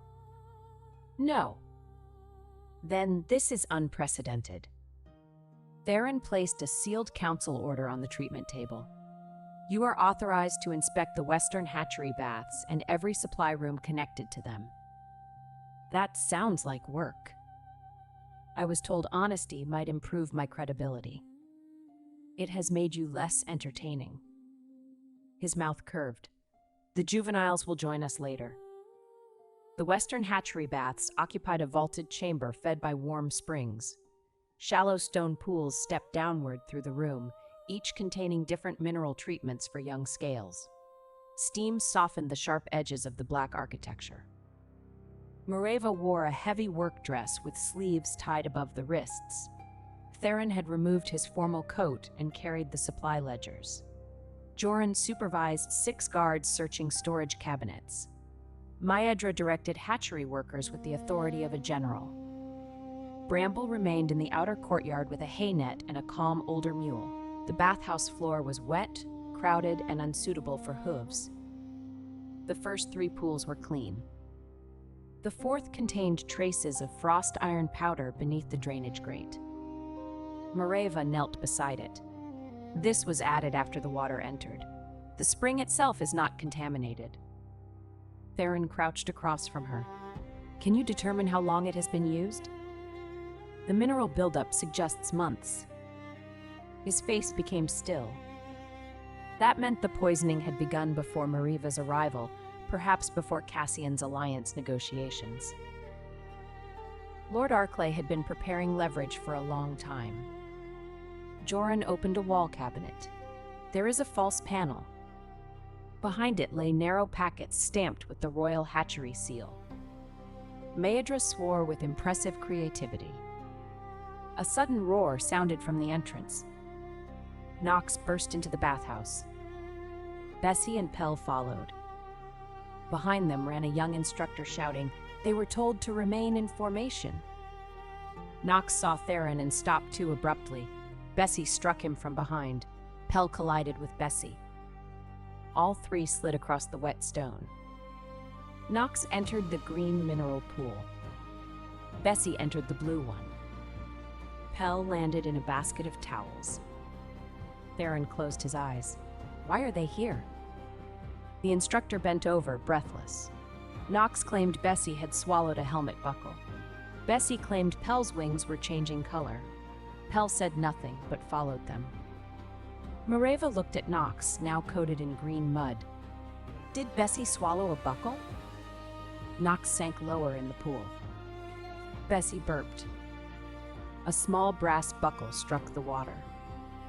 Joran stared at the ceiling as though asking the ancestors for patience. Mareva examined Bessie immediately. The buckle had passed without injury, but the copper dragon needed binding mash and observation. Knox attempted to climb from his pool. His claws slipped. He splashed Theron from chest to boots with green mineral water. The entire bathhouse froze. No one had ever seen the cold Dragon King dripping green mud. Theron looked down at himself. Knox lowered his head until only his eyes remained above the water. Mareva pressed her lips together. "Do not," Theron said. She failed. Her laughter echoed through the bathhouse. Maedra joined her, then Joran. Even Pell made the falling rock sound of dragon amusement from inside the towel basket. Theron stepped into the pool, lifted Knox bodily, and placed him on the stone. The king's boots slipped. He caught the edge of the basin with one hand and Mareva with the other. She landed against his chest. Green water soaked the front of her dress. His arm closed around her waist, while the pool sloshed around their knees. For a moment, they stared at one another. Theron's wet hair had fallen across his forehead. Mud streaked one sharp cheekbone. He looked younger, less like a legend, and more like a man who had been defeated by a juvenile dragon. Mareva touched the green mark on his face. "Your Majesty, I regret to inform you that your scales are changing color. I am in human form. The condition is advanced. Is it fatal? Only to dignity." He leaned closer. "That died at the first false diagnosis. They might have kissed if Bessie had not burped again." The second buckle hit Joran's boot. "Two?" he said. Bessie looked pleased. The next hour became a complete collapse of royal order. Knox shook mineral water over 3 council records. Pell escaped the towel basket and became fascinated by the warm drainage channel. Bessie refused the binding mash until Theron tasted it first. He did. His expression suggested betrayal by the entire field of medicine. Mareva made him finish the spoonful. By the time the juveniles were clean and the evidence packets sealed, the king, the healer, the commander, and half the hatchery staff were wet. Yet the disaster produced something useful. Beneath the false cabinet panel, Pell found a narrow service door. His smaller body fit through the opening. He emerged in an old corridor connecting the bathhouse directly to the visiting noble's wing. The door had been used recently. A thread of wine-colored velvet clung to one hinge. Sabine wore wine-colored velvet. So did half the Arclay household. Theron ordered the thread sealed as evidence. Mareva looked at the hidden passage. "Someone wants us to find her." "Or she is lying," Joran said. "Both remain possible," Theron replied. He did not arrest Sabine. Mareva noticed that he had learned to leave uncertainty open. Chapter 10. The Lady Who Refused Her Father. Sabine examined the velvet thread without touching it. "It came from a household cloak," she said. "My father issues the same color to 12 senior servants." They met in Mareva's treatment room after sunset. Theron stood by the window, Joran beside the door, and Maedra near the brazier. Cassian had not been invited. Sabine placed 3 ledgers on the table. "My father's official accounts," she said, "his private debt book, and the household payment register I stole from his steward." Joran raised one eyebrow. "You stole it?" "I was retrieving family property from a criminal employee." "That is an elegant definition." "I am an elegant woman." Bramble brayed from the adjoining stable. Sabine's shoulders jumped. Joran looked almost cheerful, exceptionally elegant. Sabine ignored him and opened the debt book. The Arclay mines were not merely struggling. Lord Oren Arclay had borrowed against future iron production for 12 years. He had spent the money on private estates, imported horses, political bribes, and an unfinished palace in the south. The territory's hunger was real. Its cause was not. "My father told me the miners were lazy," Sabine said. Her voice remained controlled, but her hand pressed flat against the page. "He said increased quotas were necessary to keep villages supplied." Mireva read the figures. "He sold the grain reserves to cover interest." "Yes." Theron's expression was cold enough to make the lamps flicker. Sabine continued. "The plan was to weaken the hatcheries, then offer a frost iron antidote in exchange for exclusive trade rights and a permanent Arclay seat on the Dragon Council. Cassian's marriage to me would supply border troops if the negotiations failed." "Did Cassian know?" Theron asked. "He knew my father wanted leverage. He did not know infants were being poisoned." Mireva believed Sabine believed that. It was not the same as certainty. "What did you know?" Mireva asked. Sabine met her eyes. "I knew my father intended to pressure the Dragon Crown. I knew frost iron was involved. I did not ask how." The admission cost her. Mireva saw it. "You chose not to know," she said. "Yes." "That is not innocence." "No." The room remained silent. Sabine lifted her chin. "I cannot undo it. I can testify, surrender my inheritance claim, and release the mine records. I can also tell you where the largest hidden stock of frost iron is stored." "Where?" "Beneath the abandoned western nursery." Maedra went pale. "There are dormant eggs in the vault below it." Theron moved toward the door. Mireva caught his sleeve. "Wait. If the ore is beneath the eggs, rushing in may trigger whatever trap protects it." His cold surged beneath her fingers. She did not touch his skin. She held the cloth and waited. Theron stopped. Joran ordered guards to seal the western grounds while Maedra prepared safe transport for the eggs. Sabine remained by the table. "My father will know I betrayed him," she said. "You exposed him," Mireva corrected. "He will call it betrayal. Men who trade other people's lives often do." Sabine looked toward the stable door. "Will the winged animal remain in there?" "Bramble." "Will Bramble remain in there?" "She lives there." "I need to leave through that room. The main corridor is watched by my father's servants." Mireva studied her. "You can walk past a possible assassin, but not a donkey?" "The assassin is unlikely to have wings." Bramble had no interest in Sabine beyond the possibility that she carried food. Mireva gave Sabine a handful of oats and instructed her to stand sideways, avoid sudden movement, and hold her palm flat. Sabine approached as though negotiating a military surrender. Bramble extended her neck, sniffed, and ate the oats. Sabine remained perfectly still. "There," Mireva said. "You survived." Bramble searched Sabine's sleeve for more. Sabine made a small sound and backed into a hay bale. Joran covered his mouth. The moment of humor ended when an arrow struck the clinic window. Theron moved before the glass fell. He turned, raised one hand, and froze every shard in the air. The arrow stopped an inch from Sabine's shoulder, encased in blue ice. Joran drew his sword and ran into the courtyard with 2 guards. A second arrow came from the roof. Mireva shoved Sabine behind the treatment table. Theron stepped in front of both women. Frost spread up the walls.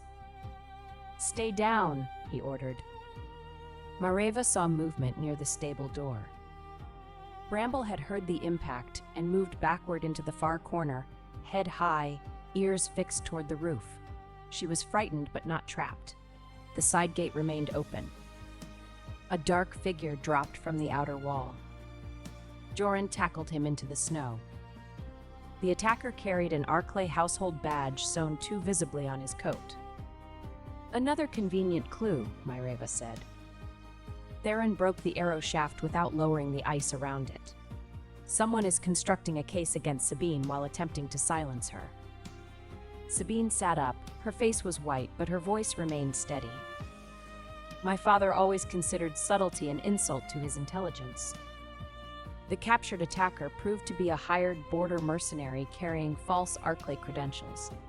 Under legal questioning, he admitted that payment had come through a palace clerk loyal to Captain Varric.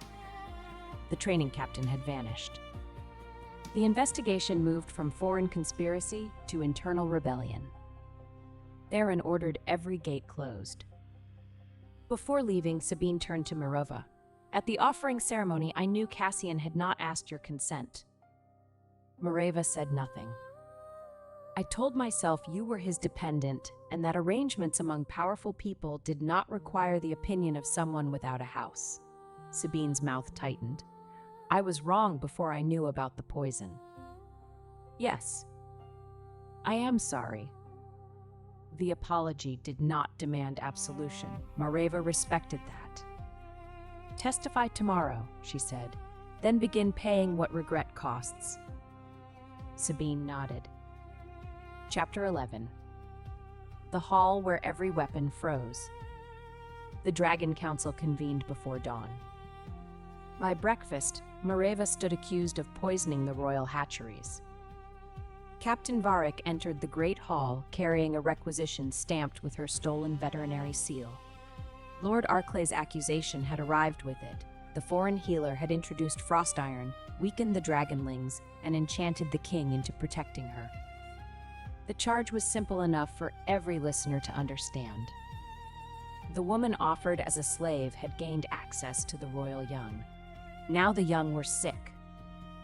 Varric stood before the crowded galleries in red armor. She alone handled the first ill hatchling. She alone announced the poison. She alone claims the king's old bindings are failing. Myreva stood in the center circle without chains. Theron sat beneath the carved dragon crest, wearing his crown and an expression no one could read. Cassian watched from the restricted benches. Sabine sat opposite him with 2 guards. Maedra held the surviving hatchling. Joran stood beside the evidence table. Varric raised the forged requisition. Frost iron, charcoal, nursery sand, ordered by Myreva Dane. Several nobles demanded her arrest before she could destroy more evidence. One reached for his sword. Theron rose. The sound of ice crossing metal filled the chamber. Every weapon froze inside its sheath, spears locked to the walls. The ceremonial axes beside the throne disappeared beneath blue-white frost. Theron descended the steps as black dragon wings unfolded behind him, filling the center of the hall. He stopped at Myreva's back. Not in front of her. Behind her. His wings formed a dark wall between her and every armed person in the room, while the open space before her remained clear. "No one will silence the healer before she answers," he said. "Anyone who tries will learn whether frozen steel can scream." The hall became very quiet. Myreva held out her hand. "Give me the requisition." Varric hesitated. Theron's wingtip touched the floor beside him. Varric surrendered the paper. Myreva did not spend an hour discussing cabinets, corridors, or servant memories. She carried the document to the nearest dragonflame lamp and warmed the seal. A second image emerged beneath her mark, the broken edge of Cassian's original forged transfer stamp. The same theft, the same crime, used twice. Myreva looked at Cassian. He stood before anyone called his name. "I lifted her seal with citrus solvent," he said. His voice carried through the chamber. "The remaining solvent was taken from my rooms after the offering. I forged the first contract. This requisition was made from the same stolen impression." Varric sneered. "A disgraced man will say anything to reclaim the woman warming the king's bed." Cassian flinched but did not retreat. "She is not mine to reclaim," he said. "She is the woman I betrayed." The admission struck the galleries harder than an excuse. Varric pointed at Theron's wings.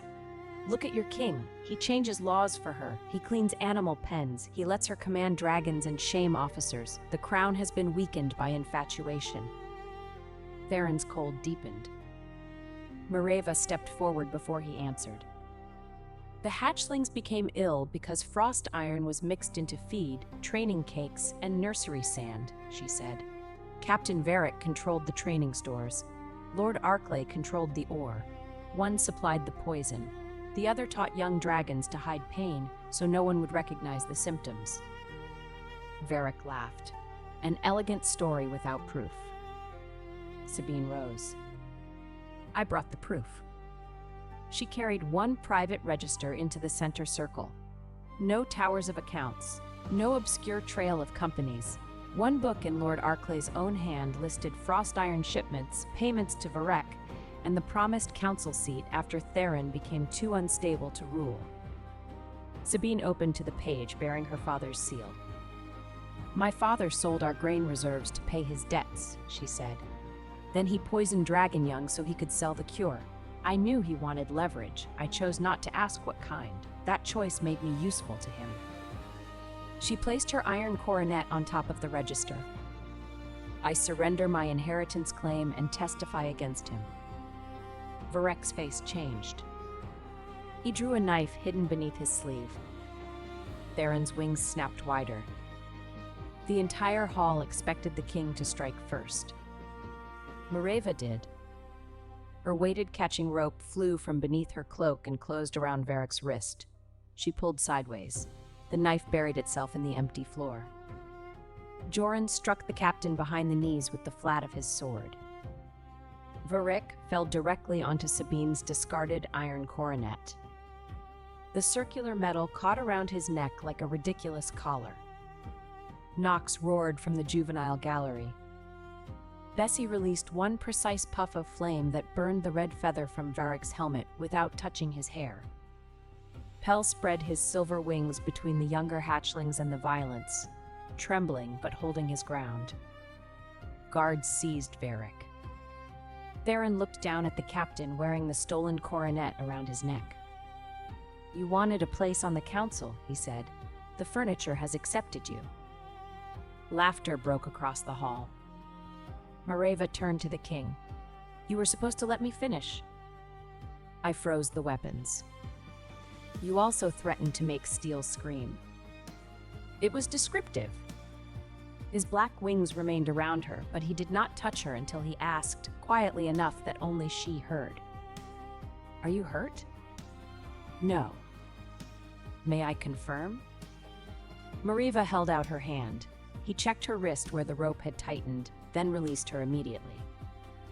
The council cleared Mareva of every charge. Varric was stripped of rank and held for treason, poisoning, and attempted murder. The frightened servants he had threatened were separated from those he had paid. Sabine's testimony placed Lord Arklay under royal arrest. Cassian confessed to forging Mareva's transfer and to ignoring suspicious frost iron contracts because he wanted Arklay troops and money. No one was allowed to turn confession into forgiveness. The victory lasted less than a minute. Maedra entered carrying a cracked piece of blue-black eggshell. "The western nursery is collapsing," she said. "The dormant eggs are still beneath it." Chapter 12.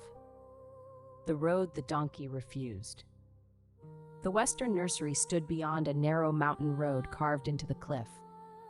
Snow had begun falling before the rescue party left the palace. By the time they reached the first bridge, wind drove white sheets across the path. Theron led in dragon form above them, circling low enough to remain visible. Joran commanded 20 guards. Maedra traveled in a covered wagon equipped to warm the dormant eggs. Mareva rode beside Bramble rather than on her. The Jenny carried only medical packs balanced carefully behind her short wings. Nox, Bessie, and Pell had been ordered to remain at the palace. They followed at a distance until Joran discovered them behind the second supply wagon. "You are returning," he said. Nox lowered his head. Bessie attempted to hide behind Pell. Pell remained where he was. The eggs are younger than us, he said quietly. We can carry them. Joran looked toward Theron. The black dragon landed, shifting to human form before his feet touched the snow. You will obey Megadra without argument, he said. You will not enter unstable tunnels. You will leave when ordered. All three juveniles nodded. Mareva saw the conflict in Theron's face. He wanted them safe. He also knew that safety enforced by exclusion could become another form of fear. They reached the old timber bridge near midday. The bridge crossed a narrow ravine. Snow covered the planks. The first guard stepped onto it without difficulty. Bramble stopped. Mareva felt the lead rope tighten lightly, then go slack as the Jenny planted her feet. Her ears pointed toward the bridge. Her nostrils widened. She lowered her head and shifted backward. A guard clicked his tongue. Come on. He reached for her halter. Mareva blocked his hand. No. We do not have time for stubbornness.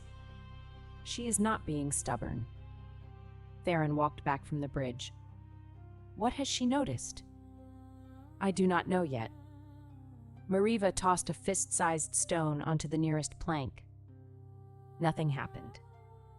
She tossed another farther out. The bridge creaked.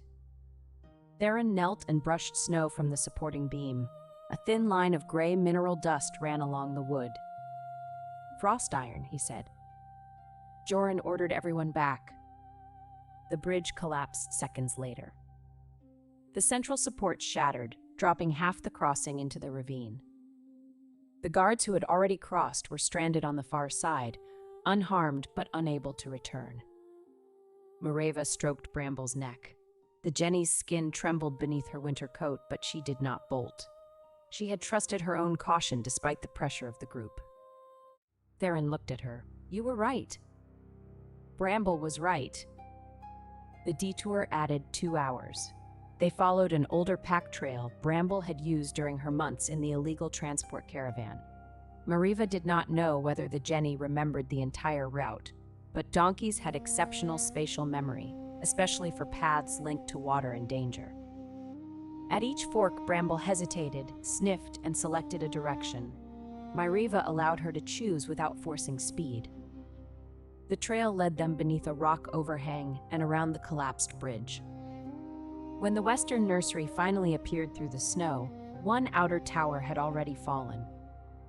Workers were evacuating healthy eggs from the upper chambers. The dormant eggs remained in the underground vault because the lift mechanism had jammed. Theron ordered Mareva to stay outside. She stared at him. He exhaled. I heard the error as I spoke. Good. I request that you remain outside. Denied. Mareva. I know how to stabilize eggs exposed to frost iron. You do not. I can carry them. And if the binding ore triggers your scars underground? His jaw tightened. She stepped closer. Snow collected in his dark hair. You said you would stand beside me rather than lock me away for my own good. I dislike being quoted accurately. Then speak less. Joran coughed. A policy I have recommended for years. They entered together. The lower vault smelled of metal and wet stone. Cracks ran across the ceiling. 6 dormant eggs rested in heated cradles beyond a collapsed arch. Frost iron ore had been stacked beneath the floor in sealed bricks. Mareva understood the trap.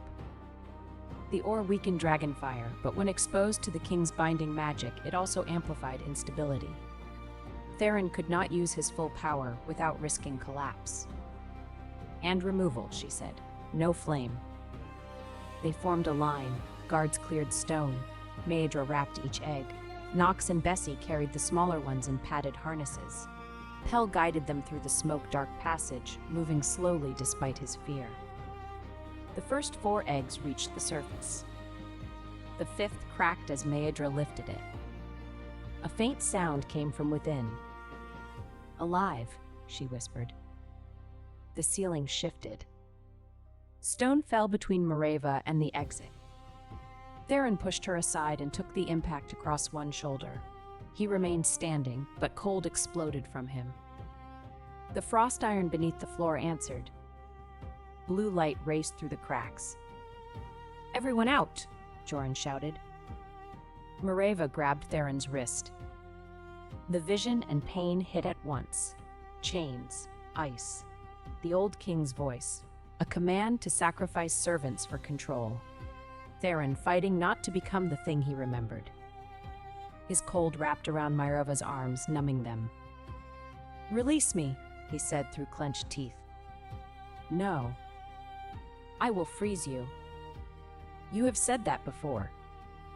This time, I mean it. So did you before." The floor split. Theron pulled her against him and turned his body between her and the rising light. "Joran, take the egg."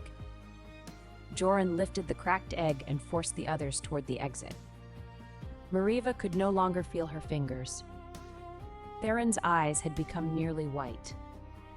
"You must go," he said. She looked at the ancient runes glowing beneath his skin. The bindings were feeding on fear. Fear of failure, fear of harming her, fear of his father's legacy. Mareva could not remove them by force. Every healer had tried to overpower the magic.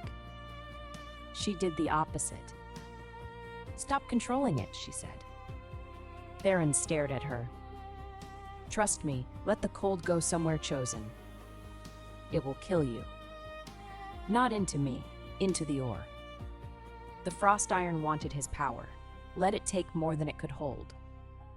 Theron understood. The plan would cost him. "Mareva," he said, and her name sounded like a farewell. She put both numb hands against his face. "I am choosing this. Do not turn my choice into another cage." He closed his eyes. Then he released the cold. It moved past her instead of through her, a vast silent flood directed into the ore beneath the floor. The bricks blazed blue, cracked, and began to crumble into harmless gray dust. The old runes on Theron's wrists burned white. One by one, they broke. He cried out and fell to one knee. The ceiling groaned. Mareva wrapped his arm over her shoulders. Together, they staggered toward the exit. The last arch collapsed behind them as Joran pulled them into daylight. Theron reached the snow, shifted halfway toward dragon form, then collapsed. His black scales had lost their silver sheen. His breath no longer made frost. Mareva dropped beside him. "Theron." His eyes opened. "I appear," he said weakly, "to have developed a genuine condition." She laughed and cried at the same time. "You are never going to let me forget the false ones." "No." "Good." The dormant eggs were safe. Bramble stood near the medical wagon, calling loudly because the separated members of her group had reappeared. Her repeated brays guided the last two workers through the snow. When Mareva approached, the Jenny pressed her muzzle against Mareva's shoulder, then sniffed Theron's coat as guards carried him past. She followed the wagon without resistance. Not because she understood kings, love, or sacrifice. Because the familiar group was moving together and no one had been left behind. Chapter 13. A King Without Winter. Theron slept for 2 days. Mareva remained in the chair beside his bed until Maedra threatened to have Joran carry her back to the clinic. "I would like to see him try," Mareva said. From the doorway, Joran replied, "I would not." The king's chamber was austere for a man accused of possessing endless treasure. One bed, one writing table, one black wardrobe, and shelves crowded with military histories. No portraits, no ornaments, no evidence that anyone had expected to live there happily. Theron's fever rose and fell as the shattered binding magic left his body. Without the old runes, his cold flame no longer answered instinctively. His skin, once cool, became warm beneath Mareva's hand. The change frightened him when he woke. He looked at the unfrosted window first, then at his wrists. The scars remained, but the dark runes were gone. "How many eggs?" he asked. All 6 survived transport. 1 has begun moving again. The others? Stable. The nursery workers? Safe. Only after receiving the full count did he look at her. You stayed. You are my patient. His eyes narrowed faintly. Only that? Mareva leaned over and kissed his forehead. Do not become greedy while bedridden. He caught her hand before she could move away. His grip was weaker than usual, but warm. What did it cost? She asked. Theron looked toward the empty hearth. I do not know yet. Maedra did. Dragon power and lifespan were bound together. By breaking the inherited runes through the frost iron, Theron had burned away much of the old king's magic and part of his own. He may live a human span, Maedra told Mareva privately. Perhaps longer, not centuries. Can it return? Should it? Mareva thought of the boy in the tunnel, chained to power he had never chosen. No. Theron received the news without visible regret. I expected worse, he said. You lost generations of life. I lost generations of council meetings. Joran, standing near the bed, nodded. A convincing argument for deliberate self-injury. Mareva glared at both of them. No one is turning this into a joke. Theron looked at her. You laughed when I was covered in green mud. You were healthy then. Debatable. The humor eased something in the room, but the danger remained. With Theron weakened, Lord Arklay acted. His private soldiers seized 3 iron towns along the western road. They arrested mine supervisors who had agreed to testify. Grain wagons were locked inside fortified storehouses. A message arrived declaring that Sabine had been abducted by the Dragon Crown and demanding her return, along with control of the hatchery investigation. Sabine read the message beside Theron's bed. My father has always considered reality a negotiable inconvenience, she said. You cannot return, Mareva replied. I have no intention of returning as a hostage. Theron pushed himself upright. You will remain under protection. Sabine's expression cooled. I surrendered an inheritance, not my ability to act. Mareva almost smiled. Theron looked from one woman to the other and appeared to recognize a familiar defeat. What do you propose? He asked. Sabine spread a mining map across the bed. My father's soldiers control the main roads, but the mine villages are not loyal to him. They are hungry. If we open the grain stores and show them the debt records, his authority collapses. Joran pointed to the western pass. The stores are protected by 200 mercenaries. Then do not attack the walls, Mareva said. Attack the reason they are being paid. The Arklay treasury was nearly empty. The mercenaries expected payment from a shipment of refined frost iron hidden in the largest mine. Destroy the shipment, expose the ledgers, feed the villages, and the rebellion would lose both money and legitimacy. Theron tried to stand. Mareva pushed him back onto the pillows with one hand. You cannot shift. I can walk. Across a room, perhaps. I am king. You are febrile. Sabine folded the map. I confess this is more enjoyable when directed at someone else. Theron's gaze promised future consequences. Mareva took command of the medical convoy. Joran would lead soldiers through the northern road. Sabine would address the miners. Maedra would remain with the eggs. Cassian requested permission to accompany the force because he knew the border fortifications. Theron refused. Mareva overruled him. Both men looked at her. Cassian is not trusted, she said. That is why he travels under guard. He knows the mercenary captains and the old rook supply routes. We use what he knows without pretending it erases what he did. Cassian bowed his head. Agreed. Theron's voice was dangerously calm. You are taking the man who forged your enslavement into an armed conflict.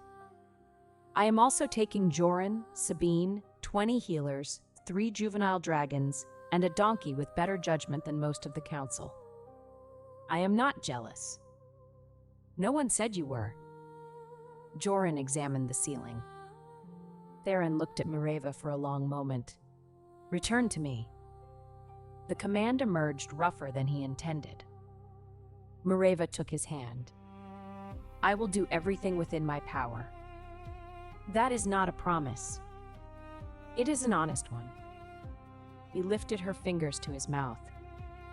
The kiss against her knuckles held no cold now, only warmth, fear, and restraint.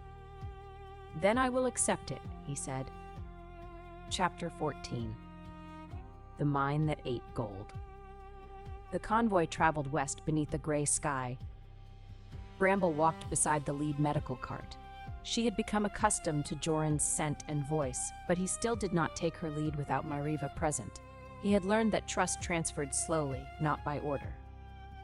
Knox, Bessie, and Pell flew overhead in short rotations. None carried weapons. Their task was scouting and message delivery.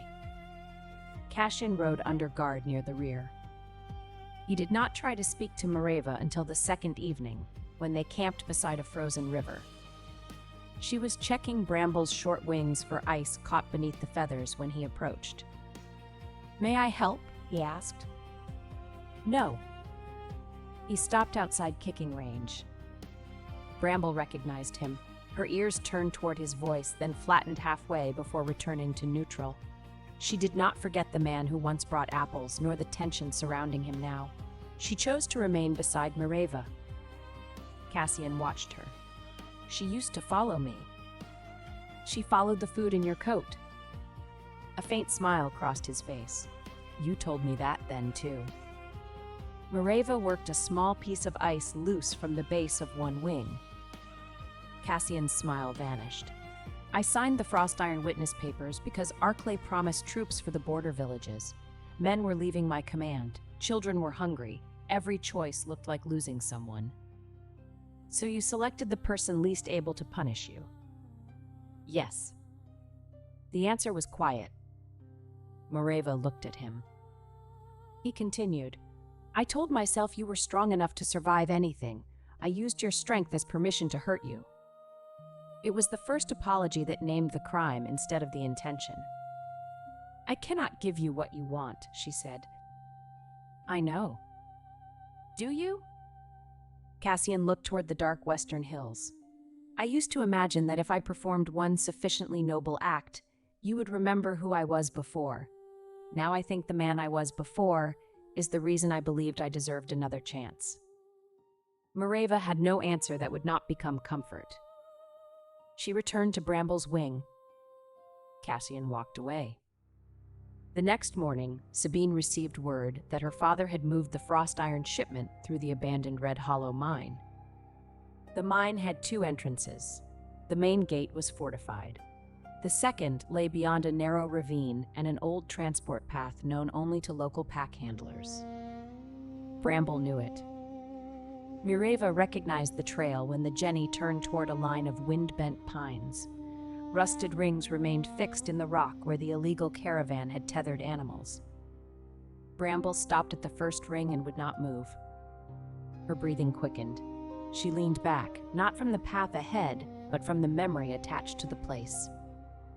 Mireva loosened the lead and stood beside her. We can use another route, Joran said. It will add a day. Sabine looked toward the mine ridge.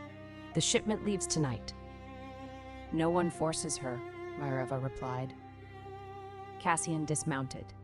Without approaching Bramble, he removed his cloak and covered the rusted tether ring so it was no longer visible. Then he stepped away. Bramble's ears followed him. She waited, sniffed the air, and took one step. Mireva moved with her. The Jenny continued. Trust did not mean forgetting. Sometimes it meant discovering that the present would not repeat the past. The hidden path brought the convoy above Red Hollow by afternoon. Below, mercenaries loaded iron-bound crates onto wagons. Miners stood under guard beside the sealed grain store. Lord Arklay watched from a raised platform in a fur-lined coat. Sabine stared at her father. He looks well fed, Mareva said. He always considered hunger an educational experience for other people. The plan required precision. Joran's soldiers would surround the mercenary camp without attacking. Sabine would enter under a white banner and present the ledgers to the miners. Cassian would challenge the border captain's contracts. Mareva and the juveniles would enter the upper processing room and neutralize the frost iron before it could be moved. Nothing proceeded precisely. Lord Arclay ordered his archers to fire on Sabine's white banner. Pell saw the movement first. He dived, striking the arrow aside with one wing.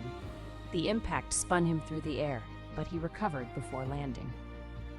Nox roared and charged the platform. Bessie followed because Nox had moved.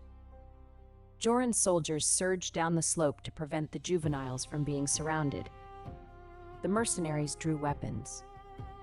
Cassian rode into the open ground between both forces. "Hold!" he shouted. His former border captains recognized him. Several hesitated. Lord Arclay raised a crossbow toward Cassian. Sabine threw the debt ledger. The heavy book struck her father's wrist. The bolt fired into the roof. "You always said accounts were weapons," she called. "For once, you were correct." Miners began laughing. The sound spread, not because the danger was gone, but because their lord looked ridiculous, clutching a bruised hand while pages of his private spending scattered through the snow. Mareva ran for the upper processing room with Bramble and 2 healers. She had intended to leave the Jenny at camp, but the first volley scattered the pack animals. Bramble followed the familiar human and the moving group rather than remain alone amid noise. Inside the mine building, frost iron dust filled the air. Mareva tied a wet cloth over her mouth and opened the ventilation shutters. The crates were stacked above a grinding machine powered by a water wheel. If the powder entered the river, every dragon downstream could be affected. "Stop the wheel," she ordered. A healer pulled the brake lever. It had been cut. The grinding stones accelerated. Bramble stopped before the vibrating platform and backed away. The floor trembled under the machine. A support beam had cracked. Mareva saw the collapse seconds before it came. She shoved the nearest healer through the doorway. The beam fell. Bramble sprang sideways. Her short wings opened reflexively for balance. One struck the broken edge of a timber with a dull snap. The Jenny brayed and stumbled. Mareva's vision went white with anger. She could not stop the machine, save the river, and treat Bramble at once. Then Bessie crashed through the upper window. The copper dragon landed in a shower of glass and looked delighted by the entrance. "Eat the drive chain," Mareva shouted. Bessie breathed fire onto the iron links. Nox entered through the door and pulled the weakened chain with both forelegs. It snapped. The grinding stones slowed. Pell arrived last, carrying a water barrel in a harness. He poured it over the remaining powder, turning it into heavy sludge before it could become airborne. The machine stopped. Mareva dropped beside Bramble. The wing was not broken. The outer joint was badly bruised and one long feather had torn free. The Jenny trembled, nostrils wide, but remained standing. Mareva spoke softly and kept her hands away until Bramble's breathing eased. Only then did she examine the injury. "She cannot glide," Mareva said. Nox lowered his head. "You did not cause it," she told him, "but you can help carry the medical packs." The young dragon immediately crouched. Outside, the conflict ended without a battle. Cassian showed the mercenary captains that Lord Arclay could not pay them. Sabine read the grain sales aloud to the miners. Joran offered lawful surrender and wages for anyone who laid down weapons. Most did. Lord Arclay attempted to escape in a gold wagon. The overloaded wheels sank into mine sludge 10 yards from the gate. He ordered 6 men to push. They walked away instead. Bessie, emerging from the processing room covered in gray mud, sneezed a small flame beneath the wagon's decorative rear panel. The gilding blackened. Lord Arklay leaped into a snowbank with his coat smoking. No one was injured. His dignity did not survive. Sabine stood over him while Joran applied iron restraints. "You have stolen my future," Arklay told her. "No," she said. "I have stopped paying for yours." Chapter 15. What a crown could not buy. Theron arrived at Red Hollow on the third day. He should not have traveled. Mareva knew this because he dismounted slowly, concealed a tremor in one hand, and looked offended when Joran attempted to support him. "You left your bed," she said. "I walked out of it." "You crossed half the kingdom." "In a carriage." "You are impossible." "So I have been informed." Then he saw the bandage around Bramble's wing. His expression sharpened. "What happened?" "Falling timber. The joint is bruised, not broken." Theron approached the Jenny at an angle rather than directly. He stopped beyond her reach and waited. Bramble recognized him. Her ears moved forward. She sniffed his offered hand, found the piece of carrot he had hidden there, and ate it. Only then did he touch the edge of her neck. Mareva watched the tension leave Bramble's back by degrees. "She followed you through danger," Theron said. "She followed her familiar group." "Is there a difference?" "Yes. Loyalty is not a command. It is a pattern of safety." His eyes met hers. "I am learning." The miners gathered in the central square for the reading of the charges. Theron refused the raised platform and stood at ground level among them. Sabine presented the debt records. Cassian testified to the false military contracts. Joran reported the palace conspiracy. Mareva described the effects of frost iron on eggs and young dragons in terms every family could understand. Lord Arklay attempted to interrupt. A miner's grandmother threw a turnip at him. It struck his shoulder.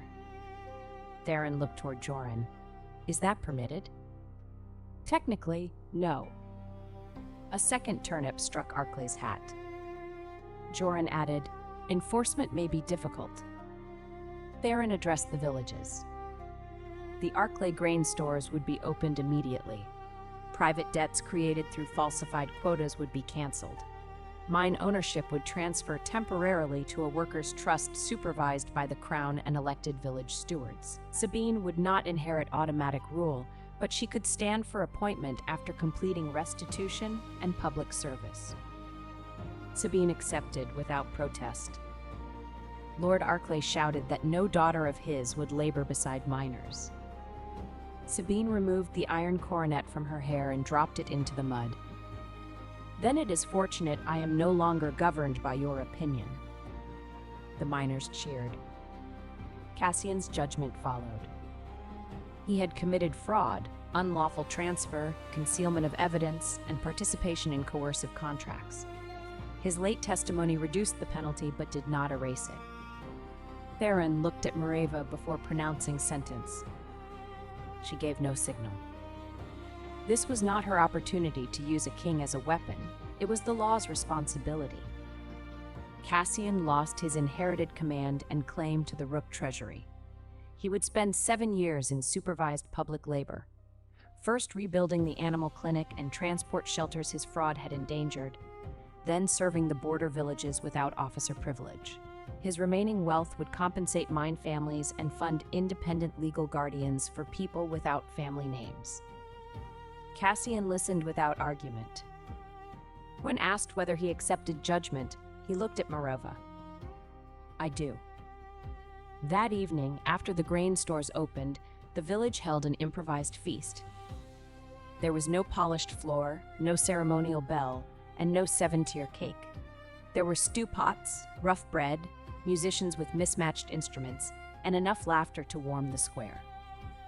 Bramble rested in a quiet enclosure with another donkey and a low hay rack. Mareva checked her wing twice before allowing herself to sit. Theron joined her on a bench near the fire. He wore a plain coat and no crown. "You sentenced Cassian fairly," she said. I wanted to sentence him unfairly. I know. I am not jealous. You wanted him assigned to clean frozen drains for 20 years. They are important drains. Mareva leaned against his shoulder. He became very still, as though afraid movement might end the moment. Across the square, Knox and Bessie attempted to roast bread with dragonfire. Knox burned his. Bessie ate hers before it reached the flame. Pell sat beside Maedra, wings relaxed despite the crowd. Joran carried a tray of small round loaves. Mareva took one and nearly broke a tooth. "What is this?" "Bread," he said. Theron struck one loaf against the edge of the bench. It made a wooden sound. "Military bread?" he asked. "I am refining the recipe." "You could refine armor with it," Mareva said. Joran appeared wounded. "The miners requested strong food. They can rebuild the bridge with this." Sabine approached carrying a bowl of stew. She bit into one of Joran's loaves, stopped, and discreetly placed it in her pocket. "For later?" Joran asked. "For self-defense." The four of them laughed. Mareva looked around the square, at a disgraced noblewoman serving stew, a commander being insulted for his baking, a weakened king sitting among miners, and young dragons stealing carrots from a basket. None of it resembled the future Cassian had once promised her. That was no longer a loss. Theron touched her hand. "When we return, the council will offer you a royal title. I do not want a decorative position." "It is not decorative. They are terrified of you." "A promising qualification. I propose Warden of Dragon and Working Beasts, independent budget, authority over transport laws, hatchery medicine, and military animal welfare." Mareva turned toward him. "Did you create a government office to keep me in the capital?" "No." She waited. "Joran created it," Theron said. Joran, several feet away, called, "Under direct royal instruction." Theron's expression remained calm. "The distinction is administrative." Mareva laughed. "I will consider it," she said. His thumb moved over her knuckles. "And us?" She looked at the man who had lost power rather than let inherited cruelty rule him. The man who had lied about dragon tales and told the truth about impossible choices. The man who asked instead of taking. "I am still considering you." "Progress?" "Marginal." He bent and kissed her beneath the village lanterns. This third kiss was warm. No frost formed. No old magic fought him. His hand rested against her cheek, and when Mareva drew him closer, he allowed himself to hold her without fear. The miners cheered as though the kiss were another opened grain store. Theron lifted his head. "I dislike public observation. You danced before the entire court. I was medically impaired. Jealousy? I am not jealous." From the dragon pen, Knox made a skeptical noise. Chapter 16. The Last False Illness. Spring reached Blackglass slowly. Snow withdrew from the lower courtyards. The dormant eggs hatched within 11 days of returning from Red Hollow. The smallest hatchling emerged furious, healthy, and determined to bite Maedra's sleeve. Pell resumed flight training under new rules.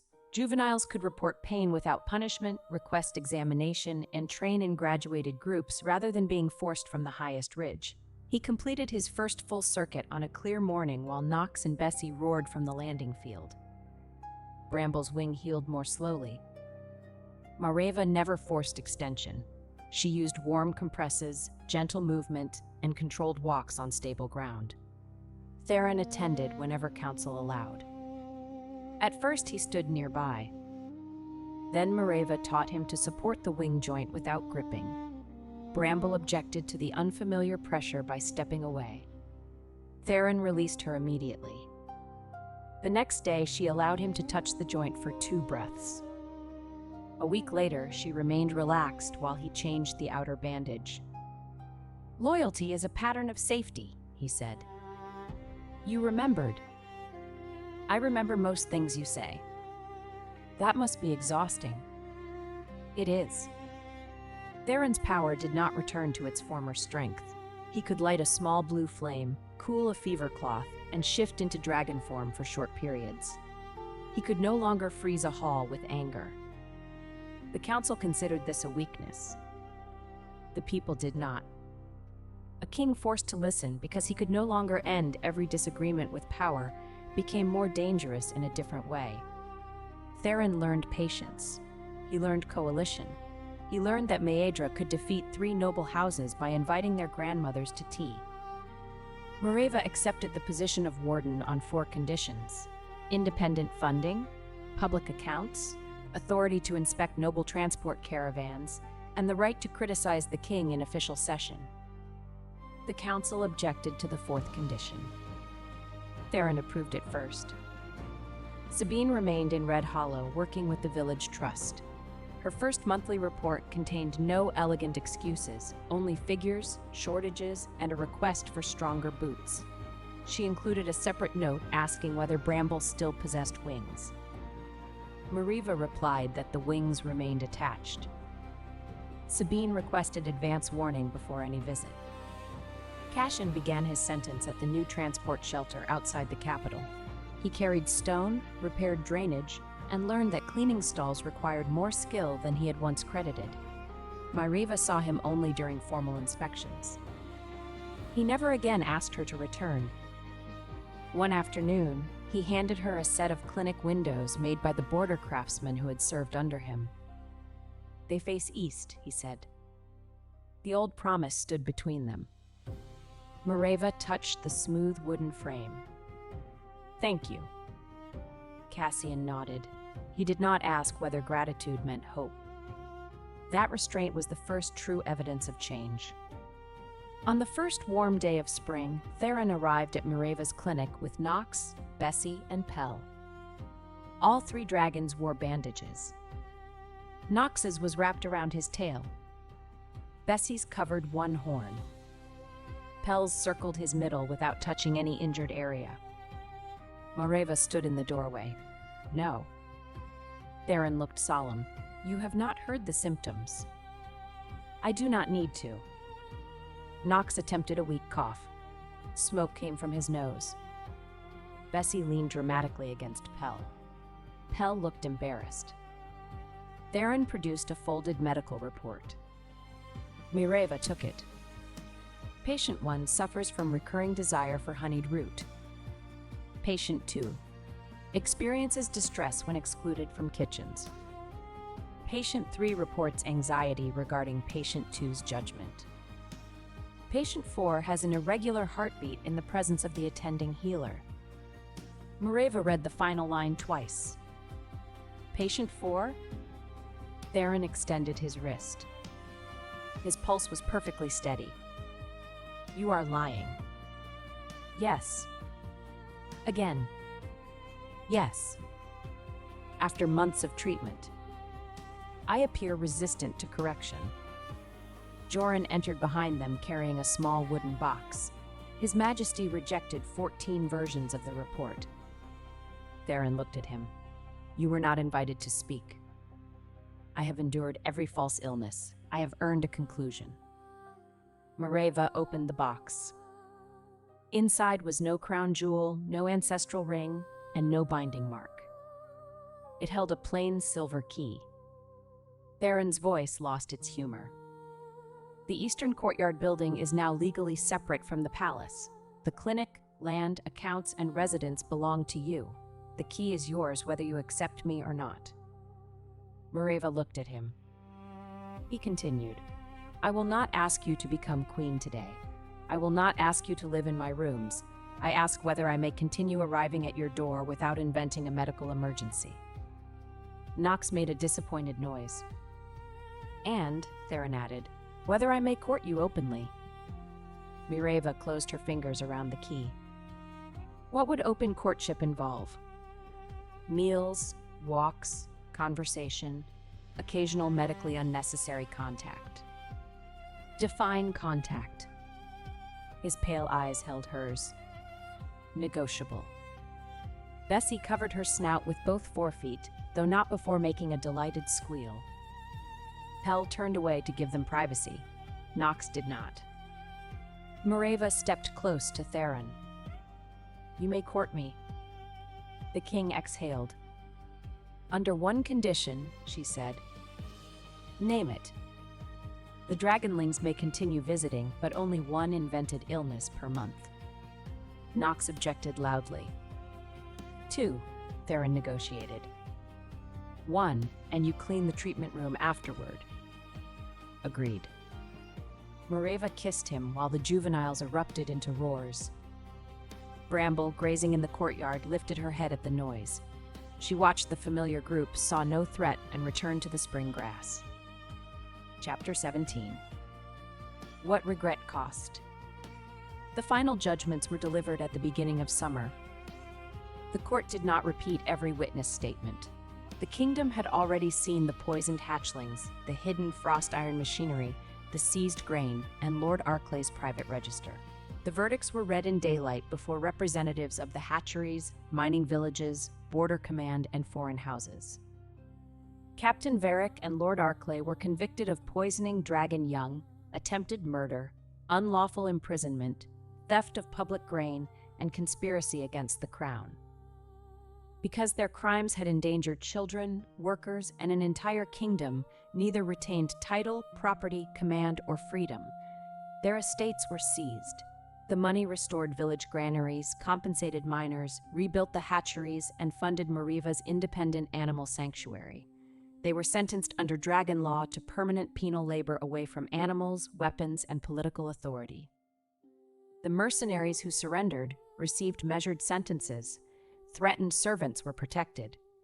Paid conspirators worked to repair the roads and storehouses they had helped damage. Sabine lost the inheritance she had surrendered, but not her future. The mining villages elected her to supervise the worker trust for 1 year under public audit. She accepted a salary no larger than that of a senior mine clerk, and discovered that honest government involved fewer jewels and more people shouting about drainage. Joran opened a bakery window beside the eastern gate. His first loaf no longer required a military hammer. This was considered a major civic reform. Cassian's judgment came last. He lost his command, inheritance claim, and right to hold public office for 7 years. He was ordered to rebuild animal transport stations, repair the Eastern Clinic, and repay the wages and property he had taken from Mareva. He could not purchase forgiveness with the labor. The work was punishment, restitution, and proof that consequences continued after apologies ended. Mareva visited the construction site once. Cassian was carrying stone in a plain work coat. He was still handsome. Regret had not made him ugly, only honest in ways comfort never had. "I used to believe I would return for you," he said. "I know. I thought that made the betrayal temporary. It made it planned." He lowered his eyes. "I did love you." Mareva did not deny it. "You loved me and still chose to spend me. That is why it hurt." Cassian accepted the words without reaching for her. She left him beside the half-built clinic, doing work that would help people who might never know his name. Mareva did not feel triumphant. She felt free. Chapter 18. The Queen Who Was Never Given Away. Theron courted Mareva for 9 months. He did not stop visiting the clinic. He did reduce the false illnesses to 1 per month, as agreed.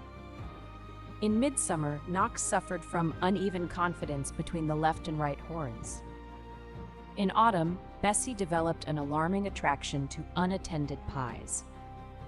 In winter, Pell was diagnosed with excessive responsibility after he spent 3 nights helping younger dragons prepare for flight trials. That one was real enough for Mareva to prescribe rest. Theron attended every treatment. He also attended ordinary meals, muddy inspections, council arguments, and quiet evenings when Mareva was too tired to entertain him. He learned to repair clinic shelves badly and hoof wraps well. He learned that Bramble preferred scratches along the withers but disliked sudden touch near her damaged wing. He learned to carry carrots in a flat pocket so that Jenny would not bite through formal coats looking for them. Bramble learned his footsteps. She did not follow him like a dog. She did not understand his courtship or approve a marriage. She simply ceased lifting her head in alarm when he entered the stable. During storms, she accepted his presence within the familiar shelter. When Mareva was delayed, Bramble allowed him to refill her hay net and check her water. That ordinary trust mattered more to Mareva than any staged miracle. Sabine won election to the Red Hollow Workers' Council after completing a full year of restitution service. She arrived at Black Glass for the summer trade assembly, wearing practical boots and no coronet. Bramble met her in the courtyard. Sabine stopped 6 paces away. "Does she remember me?" "Yes," Mareva said. "Is that favorable?" "She remembers you carried oats." Sabine produced an entire sack from behind her back. "This relationship will remain commercial." Bramble approached willingly. Joran opened his bakery at the edge of the Palace District while remaining commander. The first week, customers complained that his loaves were too hard. The second week, Maedra took control of the ovens.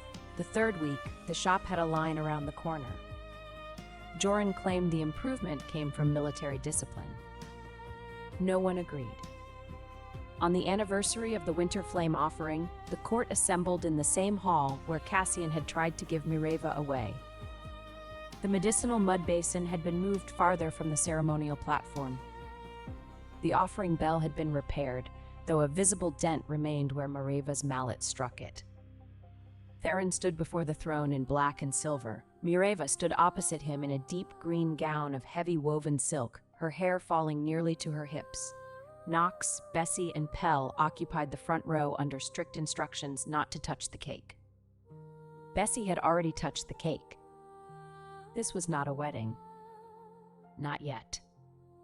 It was the public signing of a partnership charter Mareva had written herself. The document stated that marriage would not transfer her property, office, income, or legal identity. It prohibited forced dragon marking.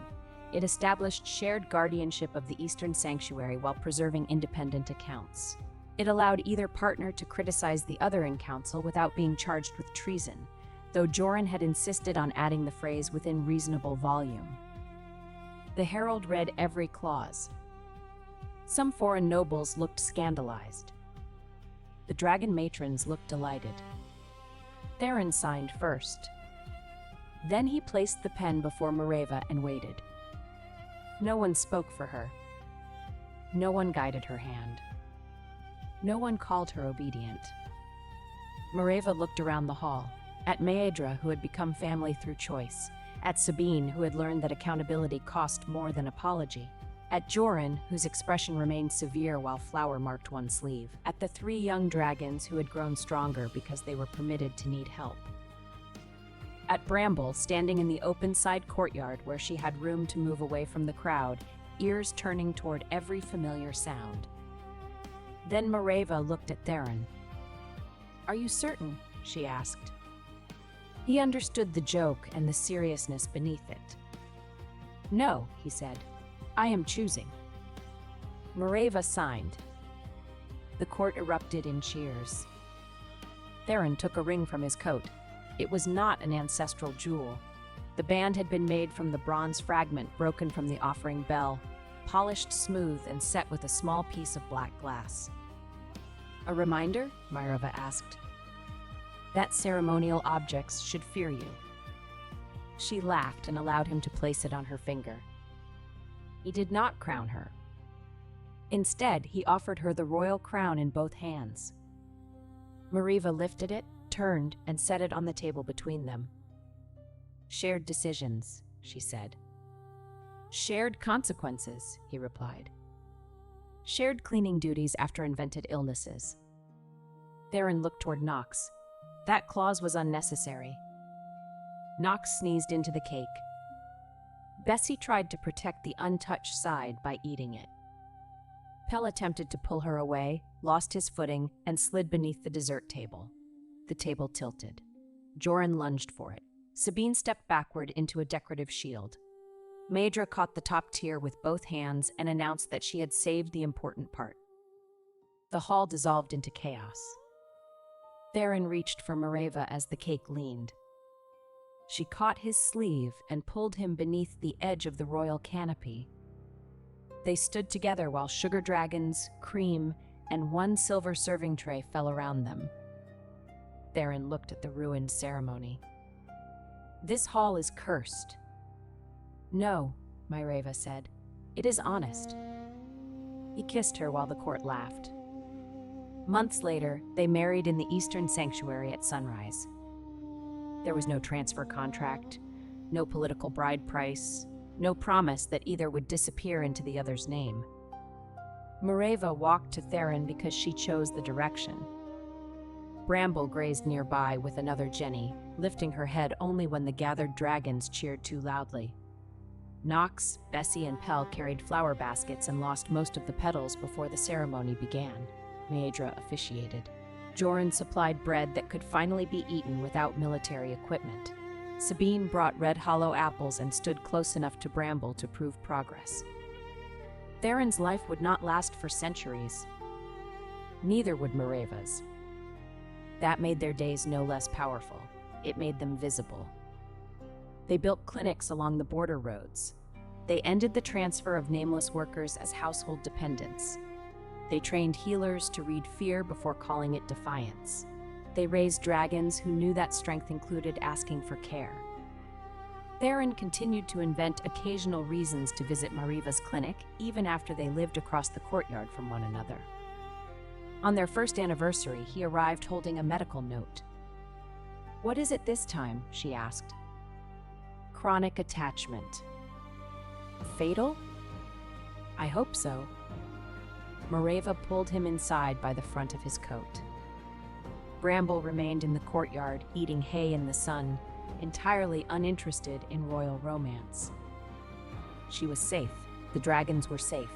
Mareva was not owned, rescued into obedience, or rewarded for suffering. She was loved without being reduced. She was powerful without becoming cruel.